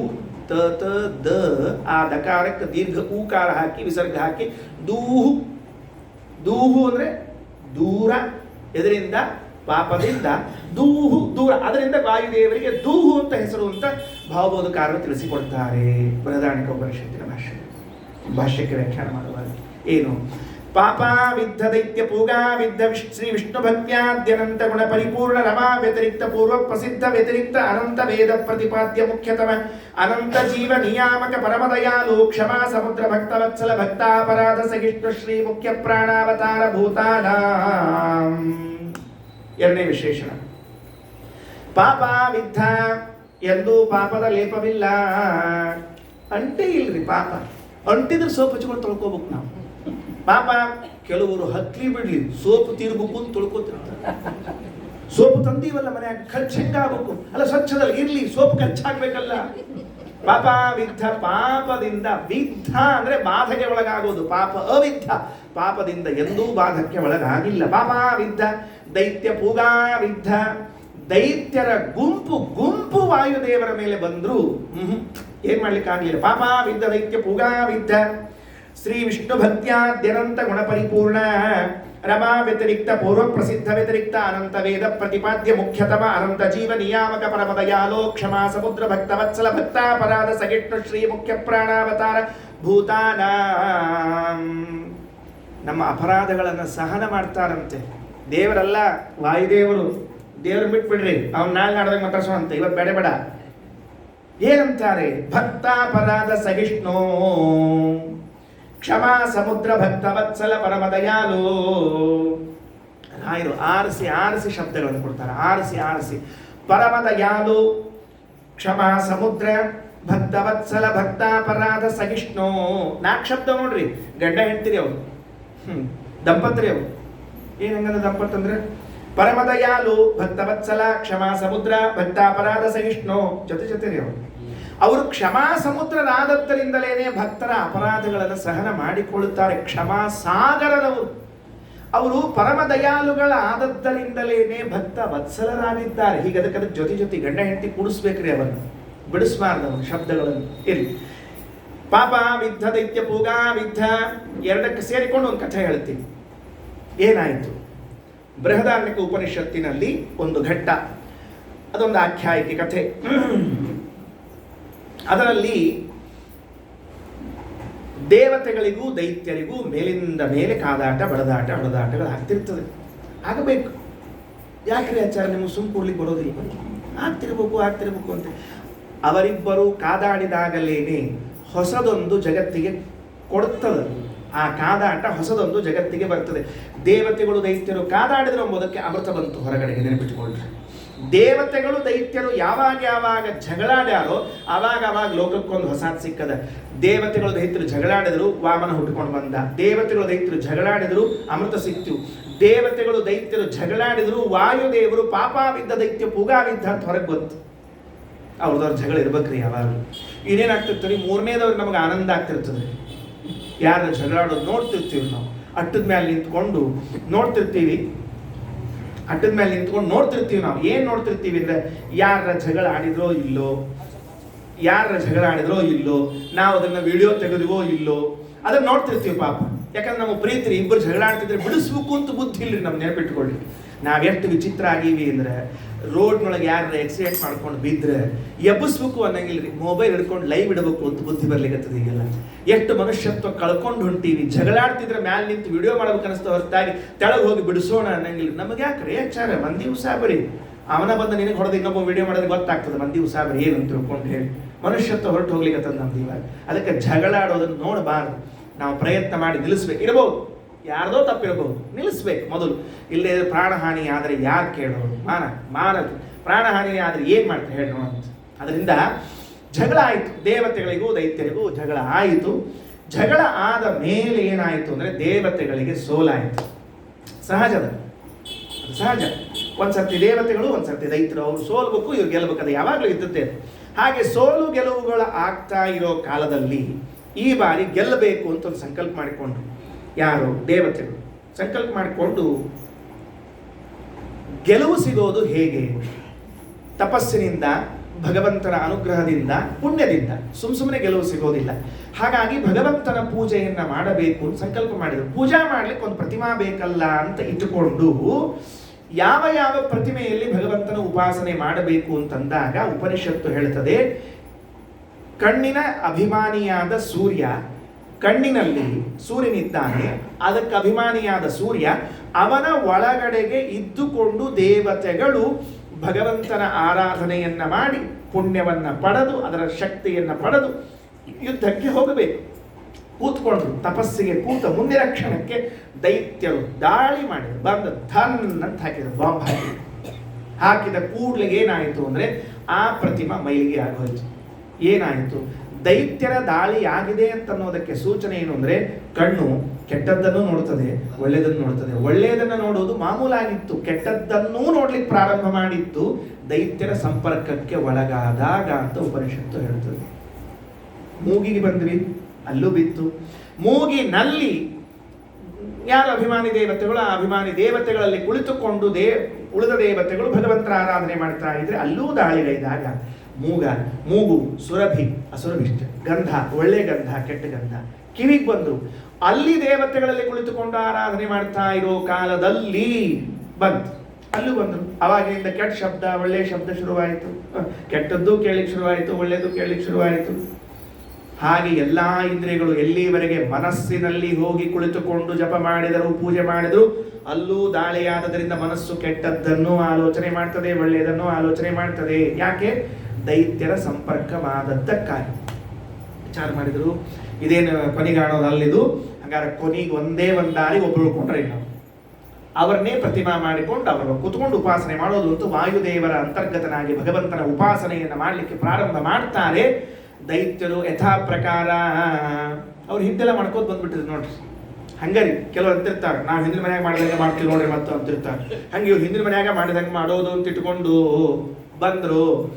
ದಾಳಿ ಮಾಡಬೇಕು ಅಂತ ನುಗ್ಗಿದ್ರೆ ಏನಾಯಿತು ಅಂತ ಕೇಳಿದ್ರೆ, ಈ ಬಂಡೆಗಲ್ಲು ಅಂದರೆ ಬರೇ ಕಲ್ಲಿನ ಬಂಡೆ ಅಲ್ಲ, ವಜ್ರಶಿಲ. ಅಂಥ ಶಿಲೆಯ ಮೇಲೆ ಮಣ್ಣಿನ ಹೆಂಟೆಗಳು ಬಂದು ರಪ ಅಂತ ಬಿದ್ದರೆ ಹೆಂಟೆ ಪುಡಿ ಆಗ್ತದೆ ಹೊರತಾಗಿ ಶಿಲೆಗೇನು ಆಗೋದಿಲ್ಲ. ಆ ದೃಷ್ಟಾಂತವನ್ನ ಕೊಟ್ಟು ಉಪನಿಷತ್ ಹೇಳಿತು. ದೈತ್ಯರು ಪುಡಿಯಾಗಿ ಹೋದರು, ಸೋತು ತಿರುಗಿ ಹೋದರು. ಯಾಕೆ ಅಂದರೆ ವಾಯುದೇವರು ಆಖಣಾಶ್ಮ ಸಮರು, ವಜ್ರಶಿಲ, ಬಂಡೆಗಲ್ಲು. ಅದಕ್ಕೆ ವಾಯುದೇವರಿಗೆ ಬಂಡೇರಾಯ, ಅದಕ್ಕೆ ಬಂಡಪ್ಪ, ಬಂಡಣ್ಣ ಅಂತ ಕರೆಯೋದು ವಾಯುದೇವರ ಹೆಸರು. ಅದು ಯಾರೋ ಇಟ್ಕೊಂಡದ್ದು ಹೆಸರು ಅಂತ ತಿಳ್ಕೊಳ್ಳಿಕ್ಕೆ ಹೋಗ್ಬೇಡ, ಆಯ್ತಾ? ಅದಾದ್ಮೇಲೆ ಏನಾಯ್ತು?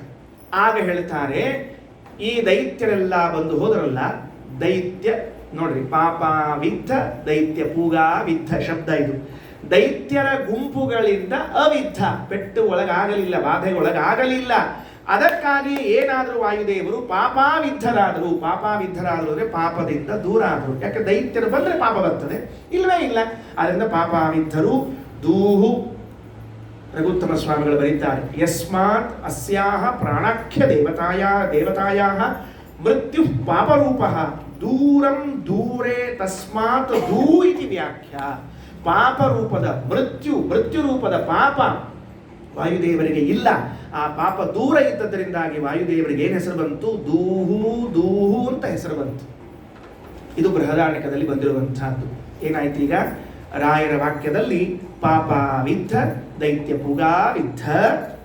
ಹಾಗಾದ್ರೆ ಈಗೊಂದು ಅರ್ಥ ಆಯ್ತು. ಏನು? ಯಾಕೆ ನಾವೆಲ್ಲ ಮಾಡುವಾಗ ಭಾರತಿ ರಮಣ ಮುಖ್ಯ ಪ್ರಾಣ ಅಂತರ್ಗತ ಅಂತ ಹೇಳೋದಕ್ಕೊಂದು ಹೊಸ ಅರ್ಥ ಬಂತು. ಯಾಕೆ ಬಂತು? ನಿನ್ನೊಂದು ಅರ್ಥ ಹೇಳಿದ್ದೆ. ಏನು ಅರ್ಥ ಹೇಳಿದ್ದೆ ನಿನ್ನೆ? ಎಲ್ಲ ಕರ್ಮಗಳನ್ನು ಮಾಡಿಸುವವರು ಅವರೇ ಆದದ್ದರಿಂದ, ಎಲ್ಲ ಕರ್ಮಗಳನ್ನು ಮಾಡಿಸುವವರು ಅವರೇ ಆದದ್ದರಿಂದ ಅವರ ಅಂತರ್ಗತವಾಗಿ ಕರ್ಮ ಸಮರ್ಪಣೆ ಮಾಡುವುದು ಅಲ್ಲ. ಅಷ್ಟೇ ಅಲ್ಲ, ಅದು ಒಂದು ಅಂಶ. ಎರಡನೇ ಅಂಶ, ಅವರ ಮುಖಾಂತರ ಪೂಜೆಯನ್ನ ಮಾಡಿದಾಗ ಪೂಜೆ ಸಕ್ಸಸ್ ಆಗತ್ತೆ, ಪೂಜೆ ಫಲಪ್ರದವಾಗುತ್ತದೆ. ದೃಷ್ಟಾಂತ ಯಾವುದು? ಇದೇ ದೃಷ್ಟಾಂತ. ಈಗ ದೈತ್ಯರೆಲ್ಲ ದಾಳಿ ಮಾಡಿದರೂ ಕೂಡ ಅವರಿಗಾಗ್ಲಿಲ್ವಲ್ಲ, ಏನ್ ಬಾಧ ಆಗ್ಲಿಲ್ವಲ್ಲ. ಎಲ್ಲಾ ದೈತ್ಯರು ಅವ್ರ ಮೇಲೆ ಬಿದ್ದು ಅವರೇ ಪುಡಿ ಪುಡಿಯಾಗಿ ನಾಶವಾಗಿ ಹೋದರೆ ಹೊರತಾಗಿ ವಾಯುದೇವರಿಗೇನಾಗ್ಲಿಲ್ಲ. ದೇವತೆಗಳು ವಾಯುದೇವರ ಅಂತರ್ಗತನಾದ ಭಗವಂತನ ಪೂಜೆಯನ್ನ ಮಾಡಿ ಪುಣ್ಯವನ್ನ ಪಡೆದು ತಾಕತ್ತು ಪಡೆದು ಯುದ್ಧ ಮಾಡಿ ದೇವತೆಗಳಿಂದ ಗೆದ್ರಲ್ಲ. ಹಾಗಾದ್ರೆ ನಾವು ಯಾಕೆ ಭಾರತಿ ರಮಣ ಮುಖ್ಯ ಪ್ರಾಣ ಅಂತರ್ಗತ ಅಂತ ಹೇಳಬೇಕು ಅಂತ ರಾಯರು ಹೇಳ್ತಾರೆ ಅಂದ್ರೆ, ನಿಮ್ಮ ಪೂಜೆಗೆ ದೈತ್ಯರು ಬರಬಾರದು ಅಂತಿದ್ದರೆ, ನೀವು ಪೂಜೆಗೆ ಕುಳಿತುಕೊಂಡಾಗ ದೈತ್ಯರು ದಾಳಿ ಮಾಡಿ ಪಾಪದಿಂದ ವಿದ್ಧರಾಗಿ ದೈತ್ಯರಿಂದ ವಿದ್ಧರಾಗಬಾರದು ಅಂತ ಇದ್ದರೆ ಪ್ರಾಣದೇವರ ಪೂಜೆ ಪ್ರಾಣದೇವರ ಅಂತರ್ಗತರಾಗಿ ಮಾಡಬೇಕು. ಹಾಗಾಗಿ ಪೂಜೆ ಯಶಸ್ವಿಯಾಗ್ತದೆ, ಫಲ ಸಿಗುತ್ತದೆ, ದೈತ್ಯರು ಬರೋದಿಲ್ಲ. ಭಾರತೀ ರಮಣ ಮುಖ್ಯ ಪ್ರಾಣ ಅಂತರ್ಗತ ಅನ್ನೋದಕ್ಕೆ ಎರಡನೇ ಅರ್ಥ. ಬಹಳ ಚಂದ. ಪಾಪಾವಿದ್ಧ ದೈತ್ಯ ಪೂಗಾವಿದ್ಧ ಯಾಕೆ ಅಂತ ಕೇಳ್ರಿ. ಪಾಪಾವಿದ್ದ ದೈತ್ಯ ಪೂಗಾವಿದ್ದ ಯಾಕಾದ್ರು ಶ್ರೀಮದಾಚಾರ್ಯರು ಅಂದ್ರೆ ರಾಯರಂತಾರೆ, ಹಿಂದಿಂದೊಂಚೂರು ಸಾಲ ಇದಕ್ಕೊಂಚೂರು ಜೋಡಿಸ್ಕೊ ನೋಡಂತ. ಏನ್ ಜೋಡಿಸ್ಕೋಬೇಕು? ಪ್ರಣವೋಪಾಸಕಾನ ಅವರು ಓಂಕಾರದ ಜಪವನ್ನ ಮಾಡುತ್ತಿದ್ರಾದ್ದರಿಂದ ಪಾಪಾವಿದ್ದ ದೈತ್ಯ ಪೂಗಾವಿದ್ದ. ಅದಕ್ಕೆ ಸಂಬಂಧ ಎಷ್ಟು ಚಂದ ಹೇಳಿದರು ರಾಯರಂತಾರೆ. ಅವರು ಸುಮ್ಮನೆ ಪಾಪದಿಂದ ದೂರ, ಸುಮ್ಮನೆ ದೈತ್ಯರಿಂದ ದೂರ ಆಗಲಿಲ್ಲ. ಅವರು ಹಾಗೆ ಓಂಕಾರದ ಜಪವನ್ನ ಮಾಡುತ್ತಿದ್ರು, ಅಷ್ಟಮಹಾಮಂತ್ರಗಳ ಜಪವನ್ನ ಮಾಡುತ್ತಿದ್ರು. ವಾಯುದೇವರಲ್ಲಿ ಸ್ವಭಾವವೇ ಹಾಗಿದೆ, ಅವರಿಗೆ ಯಾವ ದೈತ್ಯ ಏನ್ ಮಾಡೋದಿಲ್ಲ. ಇದನ್ನ ರಾಯರು ಯಾಕೆ ತಿಳಿಸಿಕೊಟ್ರು ಅಂದ್ರೆ, ನೋಡ್ರಯ್ಯ, ನೀವು ಅಷ್ಟಮಹಾಮಂತ್ರಗಳ ಜಪವನ್ನ ಮಾಡುತ್ತಿದ್ರೆ ದೈತ್ಯರ ಬಾಧೆಗೆ ಪಾಪಕ್ಕೆ ಒಳಗಾಗುವುದಿಲ್ಲ ಅಂತ ಆಚಾರ್ಯರ ಆದರ್ಶವನ್ನ ಇಟ್ಟುಕೊಳ್ಳ್ರಿ ಅನ್ನೋ ಅಂಶಕ್ಕೆ ಹೇಳಿದ್ದೆ ಹೊರತಾಗಿ ಆಚಾರ್ಯರನ್ನು ಉಪಾಸನೆ ಮಾಡಿಯೇ ಫಲ ಪಡಿಬೇಕು ಅಂತೇನಿಲ್ಲ. ಅವರ ಸಬಲಂ. ಅದಕ್ಕೆ ತಾತ್ಪರ್ಯದಲ್ಲಿ ಒಂದು ಮಾತು ಹೇಳ್ತಾರೆ ಶ್ರೀಮದಾಚಾರ್ಯ.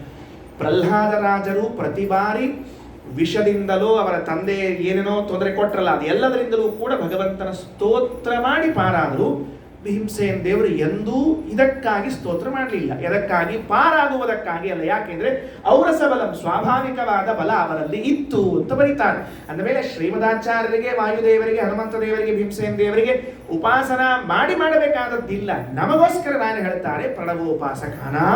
ಈ ಅಷ್ಟಮಹಾಮಂತ್ರಗಳ ಉಪಾಸನೆ ಮಾಡಿದ್ದಕ್ಕೆ ಪಾಪಾವಿದ್ದ ದೈತ್ಯ ಪೂಗಾವಿದ್ದ. ನೀವು ನಿತ್ಯದಲ್ಲಿ ಜಪ ಮಾಡ್ರಿ. ಮನೆಯಲ್ಲಿ ಯಾರ್ಯಾರಿಗೆ ಏನೇನು ಜಪ ಮಾಡ್ಲಿಕ್ಕೆ ಹೇಳಿದ್ದಾರೋ ಆ ಜಪ ಮಾಡ್ರಿ. ಅದರ ಫಲ ಏನು ಅಂತ ತಿಳಿದುಕೊಳ್ಳ್ರಿ. ಅಂದ್ರೆ ಪಾಪ ಬರುವುದಿಲ್ಲ, ದೈತ್ಯರು ದೂರ ಆಗ್ತಾರೆ. ಇದೆಲ್ಲವನ್ನ ನಾವು ತಿಳ್ಕೊಳ್ಳಿಕ್ ಬರ್ತೀವಿ. ಹಾಗಾಗಿ ಪಾಪಾವಿದ್ದ ದೈತ್ಯ ಪೂಗಾವಿದ್ದ. ಸರಿ.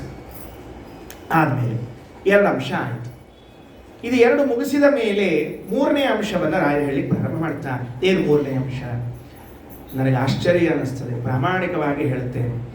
ರಾಯರು ಹೇಳಿದ್ದಾರೆ ಅನ್ನೋದಕ್ಕೆ ನಾನು ಹೇಳಿಕ್ಕೆ ಹೊರಟಿದ್ದೀನಿ. ಅಷ್ಟೇ ಭರವಸೆ ನನಗೆ, ಅಷ್ಟೇ ಧೈರ್ಯ.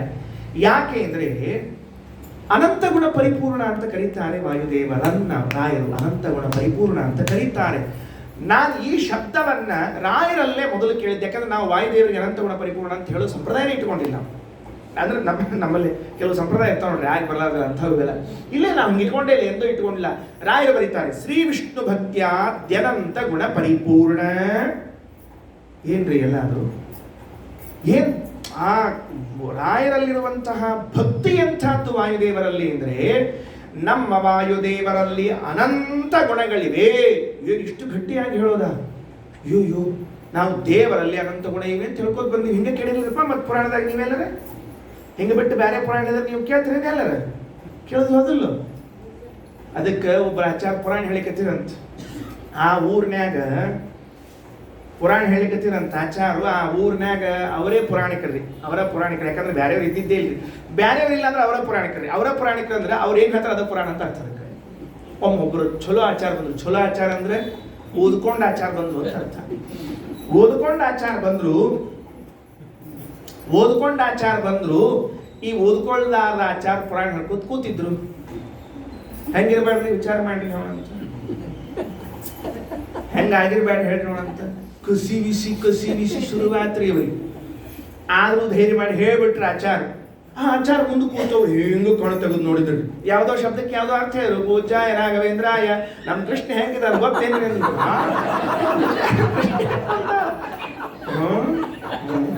ಆಚಾರ ಗೊತ್ತಾತ. ಪೂಜಾಯ ರಾಘವೇಂದ್ರಾಯ ಗೊತ್ತಾತ ಅವ್ರಿಗೆ. ಅಂದ ಕೂಡಲೇ ಆಚಾರ ಸುಮ್ ಕುಡುಕ್ಬೇಡ್ರಿ. ಇವ್ ಶಾಣೆ ಇದ್ರಿ ಆಚಾರ. ನೋಡ್ರಪ್ಪ, 50 ವರ್ಷದಿಂದ ಇದ ಪುರಾಣ ಹೇಳ್ಕೋತ ಬರ್ಲಿಕತ್ತೀನಿ ನಾನು. ಈ ಬಂದ ಆಚಾರ ನಾ ತಪ್ಪು ಹೇಳಿಕತ್ತೀನಿ ಅನ್ನೋ ಒಂದು ಮುಖ ಮಾಡ್ರಿ. ನೀವ ಹೇಳ್ರಿ ಅಂದ್ರು. ಜನ ಎಲ್ಲ ಆಚಾರ ಬಿಟ್ರಿ ಹೇಳ್ತೀನಿ ಎಲ್ಲ. ಅವ ಆಚಾರ್ಯ ಗಾಬರಿ ಆಯ್ತು. ಅಯ್ಯೋ ನಾನೇ ತಪ್ಪು ತಿಳ್ಕೊಂಡಿದ್ ಬಿಡ್ರಿ ಅಂತ ಹೋಗ್ಬಿಟ್ರಿ ಆಚಾರ. ಹಿಂಗಾಗ್ಬಿಡ್ತದೆ ಪರಿಸ್ಥಿತಿ. ನಾವು ಅನಾದಿ ಕಾಲದಿಂದ ಏನ್ ಕೇಳ್ಕೊತ ಬಂದಿ ನೋಡ್ರಿ, ಅದು ಕರೆಕ್ಟ್ ತುಳಿದು ಬಿಟ್ಟಿರ್ತದೆ. ಬೇರೆ ಉಳಿಯಂಗೆ ಇಲ್ಲ ನಮಗೆ. ನಾವೇನ್ ಕೇಳಿದ್ವಿ? ಭಗವಂತನಲ್ಲಿ ಅನಂತ ಗುಣಗಳಿವೆ ಅಂತ ಮಂತ್ರಾಲಯ ಸ್ವಾಮಿಗಳಂತಾರೆ. ವಾಯುದೇವರಲ್ಲಿ ಅನಂತ ಗುಣಗಳಿವೆ. ಎಂಥ ಗುಣಗಳು? ಪ್ರಾರಂಭ ಯಾವ ಗುಣದಿಂದ ಮಾಡಬೇಕು? ಶ್ರೀ ವಿಷ್ಣು ಭಕ್ತ್ಯಾದ್ಯನಂತ ಗುಣ ಪರಿಪೂರ್ಣ. ಮೊದಲನೇ ಗುಣ ವಿಷ್ಣು ಭಕ್ತಿ. ವಿಷ್ಣು ಭಕ್ತಿ ಸಾಧ್ಯನೇ ಇಲ್ಲ. ಇನ್ಯಾರು ಅಷ್ಟು ವಿಷ್ಣು ಭಕ್ತಿಯನ್ನು ಮಾಡ್ಲಿಕ್ಕೆ ಸಾಧ್ಯವೇ ಇಲ್ಲ. ಇಡೀ ಮಹಾಭಾರತ, ರಾಮಾಯಣ, ಪುರಾಣ ಪ್ರಪಂಚ, ವೇದ ಪ್ರಪಂಚ ತೆಗೆದು ನೋಡ್ರಿ, ವಾಯುದೇವರು ಮಾಡುವಷ್ಟು ವಿಷ್ಣು ಭಕ್ತಿಯನ್ನು ಇನ್ಯಾರು ಮಾಡ್ಲಿಕ್ಕೆ ಸಾಧ್ಯವೇ ಇಲ್ಲ. ತ್ರಿವಿಕ್ರಮ ಪಂಡಿತಾಚಾರ್ಯರು ಶ್ರೀಮದ್ ವಿಷ್ಣುಂಗ್ರಿ ನಿಷ್ಠಾತಿ ಗುಣ ಗುರುತವ ಶ್ರೀಮದಾನಂದ ತೀರ್ಥ ತ್ರೈಲೋಕ್ಯಾಚಾರ್ಯ ಅದೋ. ಅದನ್ನ ಯಾಕೆ ಹೇಳಿದ್ರು? ವಾಯುಸ್ತುತಿ ಪಾಪ ಹಿಂದಕ್ಕೆ ಎಲ್ಲ ಹೆಣ್ಮಕ್ಳಿಗೂ ಬರ್ತಿತ್ರಿ. ಪಾಪ ಹಿಂದಕ್ಕೆ ಅಂದ್ರೆ ಅಂದ್ರೆ ಮನ್ಯಾಗ ಗಂಡಸರು ಪೂಜಾ ಮಾಡೋ ಕಾಲಕ್ಕೆ ಮಕ್ಕಳು ಸಂಧ್ಯಾ ಮಾಡೋ ಅನ್ಕೋತ್ ಕೂತಿರ್ತಿದ್ವು. ಇವು ಪಾಪ ಅಲ್ಲೇ ಮತ್ತೆ ಅಡಿಗೆ ಮನ್ಯಾಗ ಪಗ್ಗರಣಿ ಅವ್ ಹೇಳ್ಕೊತ ಬರ್ಕೋತ ಕೂತಾಗ ಕಿವಿಗೆ ಬೀಳ್ತಿದ್ವು ರೀ. ಹಿಂಗಾಗಿ ಅವ್ರಿಗೂ ಬರ್ತಿದ್ವು. ತಪ್ಪಿದಾಗ ಅವ್ರು ಹೇಳ್ಕೊಡ್ತಿದ್ರು ರೀ ಮನ್ಯಾಗ. ಏಯ್ ಹಂಗನ ಹಿಂಗೆ ಹೇಳ ಅಂತ ಅಂತಿದ್ರು ರೀ. ಈಗ ಅವ್ರಿಗೂ ಬರಂಗಿಲ್ಲ. ಅವ್ರು ಯಾಕೆ ಬರಂಗಿಲ್ಲ? ಇವ್ರು ಅನ್ನಂಗಿಲ್ಲ. ಜೋಡಿ ಇದ್ದಾರೆ, ಗಂಡ ಹೆಂಡತಿ ಇಬ್ಬರು ಜೋಡಿ ಇದ್ದಾರೆ. ಹಂಗೇನು ಭೇದ ಭಾವ ಮಾಡಂಗಿಲ್ಲ. ಹಂಗೆಲ್ಲ ಪಂಡಿತಾಚಾರ್ಯರು ಪ್ರಾರಂಭ ಮಾಡುವುದೇ ಶ್ರೀಮದ್ ವಿಷ್ಣುಂಘ್ರಿ ನಿಷ್ಠಾತಿ ಗುಣ ಗುರು ತವ ಶ್ರೀಮದಾನಂದ ತೀರ್ಥ ತ್ರೈಲೋಕ್ಯಾಚಾರ್ಯ ಪಾದೋಜ್ವಲ ಜಲ ಜಲ ಸತ್ಪಾಂಸ ಭೋಸ್ಮಾನ್ ಪುನಂತು. ಏನ್ ಅದ್ಭುತವಾದ ಪ್ರಯೋಗ. ಅದನ್ನೇ ರಾಯರು ತೆಗೆದುಕೊಳ್ಳುತ್ತಾರೆ. ಶ್ರೀಮದ್ ವಿಷ್ಣುಂಘ್ರಿ ನಿಷ್ಠಾ. ಭಗವಂತನ ಪಾದ ಕಮಲದಲ್ಲಿ ವಾಯುದೇವರಿಗೆ ಇರುವಂತಹ ನಿಷ್ಠಾ ಮುಗಿದು ಹೋಗ್ತದೆ ಕೆಲಸ. ಇನ್ನೇನಿಲ್ಲೇ ತುಂಬಿದ ರಾಜಸೂಯ ಸಭಾ, ದೊಡ್ಡ ಸಭಾನಲ್ಲಿ ಎಷ್ಟು ಮಂದಿ ಬಂದಿರ್ಬೇಕ್ರಿ ರಾಜಸೂಯ ಸಭಾದೊಳಗೆ? ಹೇಳ್ತೀನಿ ಎಲ್ಲರ ಛೇ ಛೇ ಛೇ ಛೇ ಛೇ. ಅವತ್ತಿನ ಕಾಲದಾಗ ಯಾರು ಉಳ್ಕೊಂಡೇ ಇದ್ದಿದ್ದಿಲ್ಲ ಅಂತ. ಧರ್ಮರಾಜನ ಮನೆಯಾಗ ರಾಜಸೂಯ ಯಾಕೆ ಬರದೇ ಇತ್ತು. ಕೂತಾರ ಎಲ್ಲ ಆತು, ಯಾಗ ಮುಗಿತ್ರಿ. ಕೊನೆಯದು ಏನಂದ್ರೆ ಅದಕ್ಕೆ ಅಷ್ಟಾಕುಂಕುಮ ಕೊಡೋದು ಅಂತ ಇರ್ತದೆ ನೋಡಿ ಕಾರ್ಯಕ್ರಮ. ಯಾರಿಗೆ ಮೊದಲು ಕುಂಕುಮ ಹಚ್ಚಬೇಕು ಅಂತ ಪ್ರಶ್ನೆ. ದೊಡ್ಡ ಸಮಸ್ಯೆ ರೀ ಕಾರ್ಯಕ್ರಮದಾಗ. ಇವ್ರಿಗೆ ಮೊದಲು ಕುಂಕುಮ ಹಚ್ಚಿದ್ರೆ ಅವ್ರ ಮುಖ ಕೆಂಪಾಗಿರ್ತದೆ. ಇವ್ರಿಗೆ ಮೊದಲು ಕುಂಕುಮ ಹಚ್ಚಿದ್ರೆ ಅವ್ರ ಮುಖ ಕೆಂಪಾಗಿರ್ತದೆ. ಹಚ್ಚದೇ ಇದ್ರು ಕೆಂಪಾಗಿರ್ತದೆ. ಅವ್ರಿಗೆ ಹಚ್ಚಿದ್ರೆ ಇವ್ರ ಕಣ್ ಕೆಂಪಾಗಿರ್ತಾವ, ಹಚ್ಚದೇ ಇದ್ರು. ಯಾರಿಗೆ ಹಚ್ಚಬೇಕು ಅಂತ ಸಮಸ್ಯೆ ಬಂತು. ನೀವು ಅನುಭವಿಸಿರ್ತೀವ್ರಿ ನಾವು ದಿವಸ. ಇದು ಡೈಲಿ ಪ್ರೋಗ್ರಾಮ್ ರೀ. ಡೈಲಿ ಸೋಪ್ ಅಂತ ಇರ್ತಾರೆ. ಹಂಗಿದ್ದಂಗೆ ಏನಾಯ್ತು? ಭೀಷ್ಮಾಚಾರ್ಯ ಹೇಳಿದ್ರೆ ಕೃಷ್ಣಗೆ ಹಚ್ಚೋ ಸುಮ್ಮನೆ ಅದಕ್ಕೆ ಭಾಳ ವಿಚಾರ ಮಾಡ್ತೀವಿ. ಕಾಲು ತೊಳೆ ಬಡ ಕೊಡು. ಕೃಷ್ಣ ಕರ್ಕೊಂಬಂದು ಕೂಡಿಸಿದ್ರಿ. ಕೂಡಿಸಿದ ಕೂಡ ನಾವು ಶಿಶುಪಾಲ ಶುರು ಮಾಡಿದ್ರಿ. ಅವ ಒಂದು ಬೈದರಿ ಹೇಳ್ತೀನಿ, ಎಲ್ಲರ ಡಿಕ್ಷನರಿ ಒಳಗೆ ಅಷ್ಟು ಶಬ್ದ ಇರ್ಲಿಕ್ಕಿಲ್ರಿ ಬೈಯೋದು. ಅಷ್ಟು ಬೈದರಿ, ಚಂದ ಬೈದ. ಬೈತಿದ್ರೆ ಕುತ್ಕೊಂಡವರು ಭೀಮಸೇನ ದೇವ್ ಜಗ್ಗಂತ ಎದ್ದರು. ಭೀಷ್ಮಾಚಾರ್ಯ ನೋಡಿದ್ರು ಏನ್ ಮಾಡ್ಲಿಕ್ಕೆ ನಾವು ಭೀಮ ಅಂದ್ರೆ ಎತ್ತರಿ. ಎತ್ತಿನ ಹೊಂಟಿದ್ರು, ಕೈ ಹಿಡಿದ್ರು. ಏನ್ ಮಾಡ್ಲಿಕ್ಕೆ ಹೊಂಟಿ? ಅವ ಕೃಷ್ಣಗೆ ಬೈಲಿಕ್ಕೆ ಅವನ್ ನಾಲ್ಗಿ ಸೀಳಬೇಕು, ಕತ್ತರಿಸ್ಬೇಕು ಅಂತ ಹೊಂಟೀನಿ ಅಂತ ಹೇಳಿದ್ರು. ತುಂಬಿದ ಸಭೆಯಲ್ಲಿ ಎದ್ದು ಆಚಾರ್ಯರ ತಾತ್ಪರ್ಯದಲ್ಲಿ ಬರೀತಾರೆ, ಪರೋಕ್ಷೇಪೆ ಹರೇರ್ನಿಂದ ಕೃತೋ ಜಿಹ್ವಾಂ ಚಿನಸ್ತಿಯ. ಹಿಂದೆ ಎದುರಿಗಲ್ಲ, ಹಿಂದೆಲ್ಲೋ ನಮ್ಮ ಅಭಿಪ್ರಾಯದಲ್ಲಿ ಅಂದ್ರೆ ನಮ್ಮ ಕಣ್ಣು ಹಿಂದೆ ಅಂತಿರ್ತೀವಲ್ಲ, ಹಂಗ ವಾಯುದೇವರಿಗೆ ಹಿಂದೆ ಮುಂದೆ ಅಂತ ಇದ್ರಂಗಿಲ್ಲ. ಹಿಂದೆ ಯಾರಾದರೂ ಪರೋಕ್ಷದಲ್ಲಿ ಭಗವಂತನಿಗೆ ನಿಂದಿಸಿದರೆ ಅವರ ನಾಲಿಗೆಯನ್ನು ಕತ್ತರಿಸಿ ಬಿಡ್ತೀನಿ ಅಂತ ಹೇಳುತ್ತಾರೆ. ಅಂಥದ್ದು ಎದುರಿನಲ್ಲಿ ಅಂತಿಮವಾಗಿ ಬಿಡುತ್ತಾರೆ. ಎದ್ದು ನಿಂತು ಬಿಟ್ರು. ಭೀಷ್ಮಾಚಾರ್ಯ ಅಂದ್ರು, ಭೀಮಣ್ಣ ಕೂಡೊಂಚೂರು. ಕೂತ್ಬಿಟ್ರಿ. ಎದ್ದಿದ್ದಿ ಮತ್ತೆ ಯಾಕೆ ಕೂತಿ? ನಾನು ಕೆಲಸ ಮಾಡ್ಲಿಕ್ಕೆ ಎದ್ದಿದ್ದೆ, ನೀವು ದೊಡ್ಡವ್ರು ಕೂಡಿದ್ರೆ ಕೂತ್ಬಿಟ್ಟು ಅಂದರು. ಅಲ್ಲ ಮತ್ತೆ ನಿನ್ನ ನಿಯಮ ತಪ್ಪಲ್ಲ, ನನ್ನ ನಿಯಮ ತಪ್ಪಲಿಲ್ಲ, ನಾ ಎದ್ದೇ ಬಿಟ್ಟಿದ್ದೆ, ಮತ್ತೆ ಯಾಕೆ ನಿಲ್ಸಿದಿ? ಅವ ಚಕ್ರ ತೆಗಿಲಿಕ್ಕೆ ಅದಕ್ಕೆ ನಾನು ನಿಲ್ಸಿದ್ದೆ. ಅವ ನಮ್ಮಪ್ಪ ಚಕ್ರ ತೆಗಿಲಿಕ್ಕೆ ಆ ಚಕ್ರ ಹೊರಗೆ ಬರ್ಲಿಕ್ಕೆ ಹಿಂಗಾಗಿ ನನ್ನ ಕೈ ಬೇಡ ಅಂತ ಕೆಳಗೆ ಕೂತ್ಬಿಟ್ಟೆ ಅಂತ ಹೇಳ್ಬಿಟ್ರು. ವಿಷ್ಣು ಭಕ್ತಿ ಇಷ್ಟ ನಿಷ್ಠಾ ನಿಷ್ಠಾ ನಿಷ್ಠಾ ಯಾರಲ್ಲಿ ಸಿಗ್ಬೇಕ್ರಿ? ಇಷ್ಟು ನಿಷ್ಠಾ ಇಲ್ಲ. ಇಡೀ ವೇದಗಳು ಭಗವತ್ಪರ ಅಂತ ಹೇಳಿದ್ರು. ಕೆಲವರು ಹೇಳಿದ್ರು ಇಡೀ ವೇದ ಜೀವಪರ, ನಮ್ಮನ್ನು ಹೇಳ್ತಾವ ಅಂತ ಹೇಳ್ಕೊಂಡು. ಇದು ನಿಷ್ಠಾ ದೇವರ ಬಗ್ಗೆ. ನಾವ ದೇವರಂತ ನಮಗೊಂಚೂರು ಭ್ರಾಂತಿ ಬಂದದಂತ, ನಾವು ಜೀವ ಅಂತ ಭ್ರಾಂತಿ ಬಂದದಂತ. ಯಾವಾಗ ಹೋಗ್ತದೆ ಅವಾಗ ನಾವ ದೇವರಾಗ್ಬಿಡ್ತೀವಿ. ಕೆಲವರು ಹೇಳಿದ್ರೆ ಇರ್ಲಿ ಬಿಡ್ರಿ, ಅವತ್ತು ಅವ್ರು ಹೇಳಲಿಕ್ಕೆ ಯಾರು ಬೇಡ ಅಂದಾರ? ಅವ್ರು ಹೇಳಿ ಎಲ್ಲರಿಗೂ ವಾಕ್ ಸ್ವಾತಂತ್ರ್ಯ, ಹೌದೋ ಇಲ್ಲೋ ಹೇಳಿ, ಬೇಕಾದಷ್ಟು ಹೇಳಿ, ನಮಗೂ ಸ್ವಾತಂತ್ರ್ಯ ಇದೆ. ನಾವೇ ದೇವರು ಎಂದು ಹೇಳಿ ನಮ್ಮನ್ನ ಹೇಳಲಿಕ್ಕೆ ಹೊರಟಿದೆ ವೇದಶಾಸ್ತ್ರಗಳು ಅಂತ ಹೇಳುವಂತಹ ತಪ್ಪು ಅಪರಾಧ ಮಾಡಿದ್ರಲ್ಲ ಆಚಾರ್ಯರು. ಪ್ರತಿ ವಾಕ್ಯ ಭಗವಂತನನ್ನು ಹೇಳ್ತದೆ ಹೊರತಾಗಿ ಎಂದು ಜೀವನನ್ನು ಹೇಳುವುದಿಲ್ಲ. ಆದ್ದರಿಂದ ಶ್ರೀ ವಿಷ್ಣು ಭಕ್ತ್ಯಾದ್ಯನಂತ ಗುಣ ಪರಿಪೂರ್ಣ. ಆ ವಿಷ್ಣು ಭಕ್ತಿ ಭಾರಿ ದೊಡ್ಡದು. ಭಗವದ್ಗೀತೆ 12ನೇ ಅಧ್ಯಾಯ ತೆಗೆದು ಒಂಚೂರು ಗೊತ್ತಾಗ್ತದೆ. 12ನೇ ಅಧ್ಯಾಯದೊಳಗೆ ಕೃಷ್ಣ ಅದಕ್ಕೆ ಭಕ್ತಿ ಯೋಗನೇ ಇದೆ. 12ನೇ ಅಧ್ಯಾಯ ಬೇರೆ ಏನಿಲ್ಲ, ಹೇಳ್ಕೋತ ಬಂದ. ಹಿಂಗಿದ್ರೆ ಅಭಯಂ ಎಲ್ಲ ಹೇಳ್ಕೋತ ಬಂದ. ಇವಿಷ್ಟೆಲ್ಲ ಗುಣ ಅವ ನೋಡಪ್ಪಿ, ಇವೆಲ್ಲ ಇದ್ರೂ ಸದ್ಯಕ್ಕೆ ಒಂದ್ ಇದ್ದಿದ್ದಿಲ್ಲ ಅಂದ್ರೆ ಎಲ್ಲ ಇದ್ರೂ ಉಪಯೋಗ ಇಲ್ಲ. ಯಾವುದು? ಯೋ ಮದ್ಭಕ್ತ ಸಮೇ ಪ್ರಿಯ, ಯೋ ಮದ್ಭಕ್ತ ಸಮೇ ಪ್ರಿಯ. ಯಾರು ನನ್ನ ಭಕ್ತ ಅವನಲ್ಲಿ ಇನ್ನುಳಿದ ಎಲ್ಲಾ ಗುಣಗಳು ಇದ್ರೂ ಚಂದ. ಯಾರಲ್ಲಿ ನನ್ನ ಭಕ್ತಿ ಇಲ್ಲ ಅವನಿಗೆ ಎಷ್ಟು ಗುಣ ಇದ್ದರೆ ಏನಾಗ್ಬೇಕಾಗಿದೆ? ಪ್ರಹ್ಲಾದರಾಜರು ನರಸಿಂಹದೇವ್ರ ಮುಂದೆ ನಿಂತ್ಕೊಂಡು ಸ್ತೋತ್ರ ಮಾಡಿದಂತ ಅದನ್ನ ಬರ್ದಾರಿ, ಅವ್ರು ಬೇರೆ ಏನು ಬರೆದಿಲ್ಲ. ಪ್ರಹ್ಲಾದರಾಜರ ಬರೆದದ್ದು ಏನು?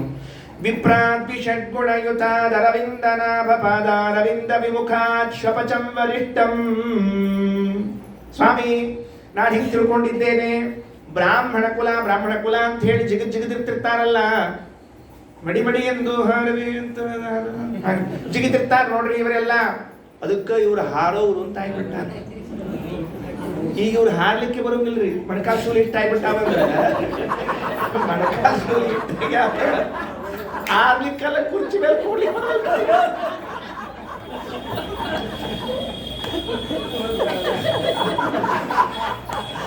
ಡಿಕ್ಷನರಿ ಒಳಗೆ ಶಬ್ದ ತೆಗಿಬೇಕ್ರಿ. ಹಾರೋರು ಅನ್ನೋ ಡಿಕ್ಷನರಿ ತೆಗಿಬೇಕ್ರಿ. ಈಗ ಕುಂಡ್ರವರು ಅಂತ ಹೇಳ್ಬೇಕು. ಏನ್ ಮಾಡಿ ಬರೋದು ಅಲ್ಲ, ಇಷ್ಟು ದೊಡ್ಡ ಬ್ರಾಹ್ಮಣ ಉತ್ತಮ ಕುಲ ಅದೆಲ್ಲ ಹೇಳ್ಕೊತಿರ್ತಿರಲ್ಲ ನೀವು. ಪ್ರಹ್ಲಾದರಾಜರಂತಾರ ವಿಪ್ರ ವಿಷಡ್ಗುಣ ಯುತಾದ ಅರವಿಂದ ನಾಭ ಪಾದಾರವಿಂದ ವಿಮುಖ ಶ್ವಪಚಂ ವರಿಷ್ಠಂ ಮನ್ಯೇ ತದಾತ್ಮಿತ. ನಾನೇನ್ ಅನ್ಕೋತೀನಿ ಅಂತಂದ್ರೆ, ಈ ಒಬ್ಬ ಚಾಂಡಾಲ ಇದ್ದಾನಲ್ಲ, ಚಾಂಡಾಲ ಅವ್ನು ನೋಡಿದ್ರೆ ನಾಯಿ ಬೇಯಿಸ್ಕೊಂಡು ತಿಂತಾನೋ, ಹಂದಿ ಬೇಯಿಸ್ಕೊಂಡು ತಿಂತಾನೋ, ಅವ ವಿಷ್ಣು ಭಕ್ತಿ ಮಾಡ್ತಿದ್ದ ಅಂದ್ರೆ ವರಿಷ್ಠಂ ಮನ್ಯ, ಅವ ಶ್ರೇಷ್ಠ. ಇವ ಬ್ರಾಹ್ಮಣನಾಗಿದ್ದು ಭಗವದ್ಭಕ್ತಿಯನ್ನು ಮಾಡದೇ ಇದ್ರೆ ಇವ ಶ್ರೇಷ್ಠ ಅಲ್ಲ ಅಂತಾರೆ ಪ್ರಹ್ಲಾದರಾಜ. ಏನು ಆಶ್ಚರ್ಯ ಅಲ್ಲ, ವಿಷ್ಣು ಭಕ್ತಿ ಎಷ್ಟು ದೊಡ್ಡದು ಅಂದರೆ ಪ್ರಹ್ಲಾದರಾಜ ನರಸಿಂಹದೇವರ ಮುಂದೆ ನಿಂತು ಹೇಳ್ತಾರೆ, ವಿಪ್ರ ವಿಷಡ್ಗುಣ ಯುತಾದರವಿಂದ ನಾಭ ಪಾದಾರವಿಂದ ವಿಮುಖಾತ್ ಶ್ವಪಚಂ ವರಿಷ್ಠಂ. ಹಾಗಿದ್ರೆ ವಿಷ್ಣು ಭಕ್ತಿ ಎಲ್ಲ ಗುಣಗಳಿಗಿಂತ ದೊಡ್ಡ ಗುಣ. ಪ್ರಮಾಣ ಲಕ್ಷಣ ಅಂತ ಒಂದು ಗ್ರಂಥ, ಆ ಪ್ರಮಾಣ ಲಕ್ಷಣ ಗ್ರಂಥದಲ್ಲಿ ಶ್ರೀಮದಾಚಾರ್ಯರು ಒಂದು ಮಾತು ಬರೀತಾರೆ. ಏನಂತಾರೆ ಅಂದ್ರೆ ವಿಷ್ಣು ಭಕ್ತರಿಗೆ ಸರ್ವೇಶಾಂ ಸ್ವಸ್ವಲಕ್ಷಣಂ ಅಂತ ಬರೀತಾರೆ. ವಿಷ್ಣು ಭಕ್ತಿ ಅಂತನ್ನುವುದು ಎಲ್ಲರ ನಿಜವಾದ ಲಕ್ಷಣ. ಆಮೇಲೆ ಮುಂದಿಂದು ಜ್ಞಾನ, ಮುಂದಿನ ಏನೇನು ಗುಣಗಳನ್ನು ಹೇಳ್ಕೊತ ಹೋಗ್ತೀವಿ ಹೇಳಿ. ಆದರೆ ನಿಜವಾದ ಗುಣ ಯಾವುದು? ವಿಷ್ಣು ಭಕ್ತಿ. ನಾವು ಭೀಮಸೇನ ದೇವ್ರ ಬಗ್ಗೆ ಕೇಳುವಾಗ ಒಂದೆರಡು ಮಾತು ಕೇಳಬೇಕಾಗ್ತದೆ. ಅಲ್ಲಿ ಹೋಗಿದ್ರಂತ, ಎಲ್ಲೋ ಒಂದು ಕಡೆ ಲಗ್ನಕ್ಕೋ ಮುಂಜವಿಗೋ ಮತ್ತೆ ಹಿಂಗೆ ಹೋಗಿರ್ತಾರೆ ನೋಡ್ರಿ. ಹೋದೊಳಗೆ ಅವರು ಕಾಶಿಗೆ ಹೋಗಿದ್ರಂತ. ಅಲ್ಲಿ ಕಾಳಿ ಎಂಬಕ್ಕಿನೊಬ್ಬಕ್ಕೆ ಲಗ್ನ ಮಾಡ್ಕೊಂಬಂದ್ರು ಭೀಮಸೇನ ದೇವರು. ಸರಳ ವಿಷಯ ಇದ್ರಿ, ಹೋಗ್ಯಾರ ಲಗ್ನ ಮಾಡಿ. ಅಲ್ಲಿ ಕ್ಷತ್ರಿಯರಿದ್ರು, ಅನೇಕ ಜನ ಇದ್ರು, ಎಲ್ಲ ಇದ್ರು. ಅಲ್ಲೇನು ಅಂದರೆ ಶ್ರೀಮದಾಚಾರ್ಯರು ತಾತ್ಪರ್ಯ ನಿರ್ಣಯದಲ್ಲಿ ಹೇಳುವಾಗ ಎಲ್ಲೇ ಭೀಮಸೇನ ದೇವರು ಹೋಗಿದ್ರೆ ಅಲ್ಲಿ ಎಲ್ಲೂ ಕೂಡ ವಾಕ್ಯಾರ್ಥವನ್ನ ಮಾಡದೆ ತಿರುಗಿ ಬಂದಿಲ್ಲ ಅಂತ ಒಂದು ಅಂಶವನ್ನು ಬರೀತಾರೆ. ಇದು ದೊಡ್ಡ ಮಾತು. ಲಗ್ನಕ್ಕೆ ಹೋಗ್ಯಾರ, ಆ ಎದುರಾಳಿಗಳು ರಾಜರು ನಿಂತರು, ಇವ್ರು ನಿಂತರು, ಕನ್ಯಾ ನಾ ತಗೊಂಡು ಹೋಗ್ತೀನಿ ಅಂತ ಹೇಳ್ಬಿಟ್ರು. ಅವಾಗೆಲ್ಲ ಕ್ಷತ್ರಿಯರಿಗೆ ಹಂಗಿತ್ತು ವ್ಯವಸ್ಥೆ, ಕನ್ಯಾ ತಗೊಂಡು ಹೋಗೋದು, ನಾನು ತಗೊಂಡು ಹೋಗ್ತೀನಿ, ಲಗ್ನ ಮಾಡ್ಕೋತೀನಿ, ನಂದದು ಅಂತ ಹೇಳಿದ್ರು. ಅವ್ರು ಸುಮ್ ಕೊಡ್ತಾರೇನ್ರಿ, ಮತ್ತೆ ನಾವು ಲಗ್ನಕ್ಕೆ ಬಂದೀವಿ, ಚುರ್ಮರಿ ತಿಂದು ಹೋಗ್ಲಿಕ್ಕೆ ಬಂದಿಲ್ಲ ಇಲ್ಲಿ ಅಂದ್ರು. ನಾವು ಇಲ್ಲಿ ಚಾ ಕುಂದು ಹೋಗ್ಲಿಕ್ಕೆ ಬಂದಿಲ್ಲ, ಚಾ ಚುರ್ಮರಿ ತಿಂದು ನಾವು ಲಗ್ನಕ್ಕೆ ಬಂದೀವಿ, ಬರ್ರಿ ಅಂದ್ರು. ಬಾಹುಬಲ ಅಂದ್ರು. ಯಾಕಂದ್ರೆ ಕ್ಷತ್ರಿಯರಲ್ಲಿ ಯೋಹಿ ಬಲ ಜ್ಯೇಷ್ಠ ಸ ಉತ್ತಮ. ಅದಕ್ಕಂದ್ರೆ ಆಚಾರ್ಯರು ಭೀಮಸೇನ ಉಪನಿಮಿಸ್ತಾರೆ. ಅವಶ್ಯ ಬಾಹುಬಲದೊಳಗೆ ಏನು ವಿಚಾರ ಮಾಡ್ಲಿಕ್ಕೆ ಹೋಗ್ಬೇಡ್ರಿ, ಯಾಕಂದ್ರೆ ನೀವು ನೋಡ್ಕೋತೀನಿ ನಾನು. ಮೊದಲು ವಾಕ್ಯಾರ್ಥ ಮಾಡೋಣ ಬನ್ರಿ ಅಂತ ಕರೀತಾರಂತೆ. ಅವರೆಲ್ಲರೂ ಕೂಡ ಬೇರೆ ಬೇರೆ ದರ್ಶನಗಳನ್ನು, ಶೈವವೋ ಶಾಕ್ತವೋ ಗಾಣಪತ್ಯವೋ ಸೌರವೋ ಬೇರೆ ಬೇರೆ ದರ್ಶನಗಳ ಸರ್ವೋತ್ತಮತ್ವ ಆ ದೇವತೆ ಈ ದೇವತೆ ಅಂತ ಹೇಳಿದ್ರೆ ಯುಕ್ತಿಯನ್ನ ಕೊಟ್ಟು ಪ್ರಮಾಣಗಳನ್ನು ಕೊಟ್ಟು ವಿಷ್ಣು ಸರ್ವೋತ್ತಮತ್ವವನ್ನು ಮೊದಲು ಸ್ಥಾಪನೆ ಮಾಡಿ ಅನಂತರದಲ್ಲಿ ಯುದ್ಧ ಮಾಡಿ ಅವರನ್ನ ಸೋಲಿಸಿ ಕನ್ಯೆಯನ್ನು ತಂದು ಲಗ್ನ ಮಾಡಿಕೊಂಡ್ರು ಅಂತ ದಾಖಲೆ ಕೊಡ್ತಾರೆ ಶ್ರೀಮದಾಚಾರ್ಯ. ಇದು ವಿಷ್ಣು ಭಕ್ತ್ಯಾದ್ಯನಂತ ಗುಣ ಪರಿಪೂರ್ಣ. ಇಂಥ ವಿಷ್ಣು ಭಕ್ತಿಯಲ್ಲಿ ಸಿಗಲಿಕ್ಕೆ ಸಾಧ್ಯ ಅದು ತಮ್ಮ ಲಗ್ನಕ್ಕೆ ಹೋಗ್ಯಾರ. ನಮ್ಮ ಲಗ್ನದಾಗ ನಾವು ಸಂಧ್ಯಾವನ್ನೇ ಬಿಟ್ಟಿರ್ತೀವಿ. ಎಲ್ಲಿ ಸಂಧ್ಯಾವನ್ ರೀ ಆಚಾರ್ಯ, ಇವತ್ತೊಂದ್ ದಿವ್ಸ ಬಿಡ್ರಿ, ಆಕಿನ ಮುಂದೆ ಕೂತಿರ್ತೀವಿ ಇವತ್ತೊಂದ್ ದಿವ್ಸ. ಅಲ್ಲ ಮುಂದೆ ಆಕಿನ ಮುಂದೆ ಅಲ್ಲಿ ಆಕಿನ ಮುಂದೆ ಕೊಡ್ಬೇಕು, ಬೇರೆ ಕಡೆ ಇಲ್ಲೇ ಇಲ್ಲಿ ಜಗನೇ ಇಲ್ಲ. ಅಂದ್ರೆ ಯಾರು ಕೂತಿರ್ತಾರ ಅವ್ರು ನೀವೇನ್ ತಿಳ್ಕೊಳಕ್ ಹೋಗ್ಬೇಡ. ಇಲ್ಲಿದ್ದವ್ರು ಯಾರು ಹಂಗಿಲ್ರಿ, ಎಲ್ಲ ಚಲೋ ಎಲ್ಲೋ ಬೇರೆ ಕಡೆ ಹಂಗಿದ್ದಾರೆ. ಹಿಂಗ್ ಪ್ರತಿ ಊರ್ನೇ ನಾವು ಉಪನ್ಯಾಸದಾಗ ಹೇಳ್ತಿರ್ತೀವಿ. ಅದಕ್ಕೆ ಏನಾಯ್ತು ಅಂತ ಕೇಳಿದ್ರೆ ಅವರಂದ್ರು ಸಂಧ್ಯಾವಂದನಾದಿಗಳು ದೇವ ಪೂಜಾದಿಗಳೇ ಬಿಟ್ಟು ಹೋಗಿರ್ತದೆ ಲಗ್ನದ ದಿವಸ. ಅಂಥದ್ದು ಅವತ್ತಿನ ದಿವಸ ಕೂಡಿಸಿ ವಾಕ್ಯಾರ್ಥವನ್ನ ಮಾಡಿ ವಿಷ್ಣು ಸರ್ವೋತ್ತಮತ್ವ ಸ್ಥಾಪನಾ ಮಾಡಿ ಆಮೇಲೆ ಕನ್ಯಾ ತಗೊಂಡು ಬಂದು ಲಗ್ನ ಮಾಡ್ಕೊಂಡು ಶ್ರೀ ವಿಷ್ಣು ಭಕ್ತ್ಯಾದ್ಯನಂತ ಗುಣ ಪರಿಪೂರ್ಣ. ಇದು ಒಂದೇ. ಈ ವಿಷ್ಣು ಭಕ್ತಿಯ ಬಿಟ್ಟು ಇನ್ನೆಷ್ಟು ಗುಣಗಳಿವೆ, ಯಾವುದನ್ನು ಮಾತಾಡೋದು? ಪ್ರಜ್ಞಾ ಮೇಧಾ ಧೃತಿ ಸ್ಥಿತಿ ಯೋಗ ಪ್ರಾಣೋ ಬಲಂಚೈವ ವೃಕೋದರ ಇತಿ ಸ್ಮೃತಃ ಹತ್ತೇತದ್ ದಶಾತ್ಮಕೋ ವಾಯು. ಆ ಗುಣಗಳ ಬಗ್ಗೆ ಒಂದೊಂದು ಹೇಳ್ತಾ ಹೋದ್ರೆ ಆಶ್ಚರ್ಯವಾಗ್ತದೆ. ಭಕ್ತಿರ್ ಜ್ಞಾನಂ ಸವೈರಾಗ್ಯಂ ಪ್ರಜ್ಞಾ ಮೇಧಾ ಧೃತಿ ಸ್ಥಿತಿ ಯೋಗ ಪ್ರಾಣೋ ಬಲಂಚೈವ ವೃಕೋದರ ಇತಿ ಸ್ಮೃತಃ. ಏನು ದೇಹ ಬಲ, ಏನು ಯೋಗ ಸಾಮರ್ಥ್ಯ. ಅರಗಿನ ಮನೆಯಲ್ಲಿ ಎಲ್ಲರೂ ಸುಟ್ಟು ಪುರುಪುರ ಆದ ಮೇಲಿದ್ದವು. ಭೀಮಸೇನ್ ದೇವರು ಕುಂತಿನ 4 ಮಂದಿ ಅಣ್ತಮ್ಮಂದ್ರನ್ನ ಎಲ್ಲಾರನ್ನು ಹೊತ್ತುಕೊಂಡು ಆ ಸುರಂಗದಲ್ಲಿ ಹೊತ್ತುಕೊಂಡು ಬಂದು ನದಿ ದಾಟಿ ಅವ್ರನ್ನೆಲ್ಲ ತೆಳಗೆ ಇಳಿಸಿದ್ರೆ ಅವರು ಆಯಾಸ ಪಡ್ಲಿಕ್ಕಿರಂತ ಇಳಿದವರು. ಇವರು ಆರಾಮಿದ್ರು. ಅವ್ರು ಇಳಿದವರು ಕಾರ್ನಾಗ ಡ್ರೈವಿಂಗ್ ಮಾಡ್ಕೊಂಡು ಬಂದ ಸುರಕ್ಷಿತ ಇರ್ತಾನ್ರಿ. ಬಾಜು ಕೂತವ್ರು ಏನು TDS ಇತ್ರಪ್ಪ ಪ್ರಯಾಣ ಹಂಗೆ ಇರ್ತದೆ ಅಷ್ಟೇ, ಏನಿಲ್ಲ. ನಿಸ್ಸೀಮ ಪೌರುಷ ಬಲಸ್ಯ ಕುತಶ್ರಮಸ್ಯ. ಒಂದೇ ಎರಡು ಎಂಥ ಗುಣಗಳು. ಅದಕ್ಕೆ ಆ ಮಾತನ್ನು ನಾವು ತಿಳಿಬೇಕು. ಶ್ರೀ ವಿಷ್ಣು ಭಕ್ತ್ಯಾದ್ಯನಂತ ಗುಣ ಪರಿಪೂರ್ಣ. ಶ್ರೀಮದಾಚಾರ್ಯರು ಭಾಗವತ ತಾತ್ಪರ್ಯದಲ್ಲಿ ಒಂದು ಮಾತನ್ನು ಹೇಳುತ್ತಾರೆ, ಬಹಳ ಸುಂದರವಾದ ಮಾತು. ಅನಾದಿ ಕಾಲ ಭಕ್ತಾಶ್ಚ ಜ್ಞಾನಿನಸ್ತೇನ ಸಂಶಯ ವಿಶಿಷ್ಟ ಜ್ಞಾನ ಭಕ್ತ್ಯಾದೌ ಸರ್ವಜೀವ ನಿಕಾಯತಃ. ಶ್ರೀಮದಾಚಾರ್ಯ ವಾಕ್ಯ ಏನಂತಾರೆ ಶ್ರೀಮದಾಚಾರ್ಯರು? ಅನಾದಿ ಕಾಲ ಭಕ್ತಾಶ್ಚ, ವಾಯುದೇವರು ಅನಾದಿ ಕಾಲದಿಂದಲೂ ಭಗವಂತನ ಭಕ್ತರು. ನಾವೆಲ್ಲರೂ ಹೌದು, ನಮ್ದು ವಿಷಯ ಬೇರೆ. ಯಾರು ಸಾತ್ವಿಕರಿದ್ದಾರೆ ಅವರೆಲ್ಲ ಅನಾದಿ ಕಾಲದಿಂದ ವಿಷ್ಣು ಭಕ್ತರೇ. ಆದರೆ ವಾಯುದೇವರ ವಿಚಾರ ಇದರಿಂದ ಅನಾದಿ ಕಾಲ ಭಕ್ತಾಶ್ಚ ಜ್ಞಾನಿನಸ್ತೇನ ಸಂಶಯ ವಿಶಿಷ್ಟ ಜ್ಞಾನ ಭಕ್ತ್ಯಾದವು. ಉಳಿದ ಎಲ್ಲ ಜೀವರಾಶಿಗಳಿಗಿಂತಲೂ ಜ್ಞಾನ ಭಕ್ತ್ಯಾದಿಗಳಲ್ಲಿ ಇವರು ಅತ್ಯಂತ ವಿಶಿಷ್ಟರು ವಿಶಿಷ್ಟರು ವಿಶಿಷ್ಟರು. ಸರ್ವಜೀವನಿಕಾಯತಃ ಸರ್ವಜೀವೋತ್ತಮೋ ವಾಯು ಗುಣೈರ್ ಜ್ಞಾನಾದಿಭಿಃ ವಿಷ್ಣು ಭಕ್ತ್ಯಾದಿಭಿಃ ಸರ್ವೈಃ ನಿಯಮಾತ್ ಸಾರ್ವಕಾಲಿಕಂ. ಶ್ರೀಮದಾಚಾರ್ಯ ವಾಕ್ಯ ಏನಂತ ಆಚಾರ್ಯರು? ಸರ್ವಜೀವೋತ್ತಮೋ ವಾಯು. ಯಾಕೆ ಸರ್ವಜೀವೋತ್ತಮರಾದರು? ಗುಣೈರ್ ಜ್ಞಾನ ಸುಖಾದಿಭಿಃ ವಿಷ್ಣು ಭಕ್ತ್ಯಾದಿಭಿಃ.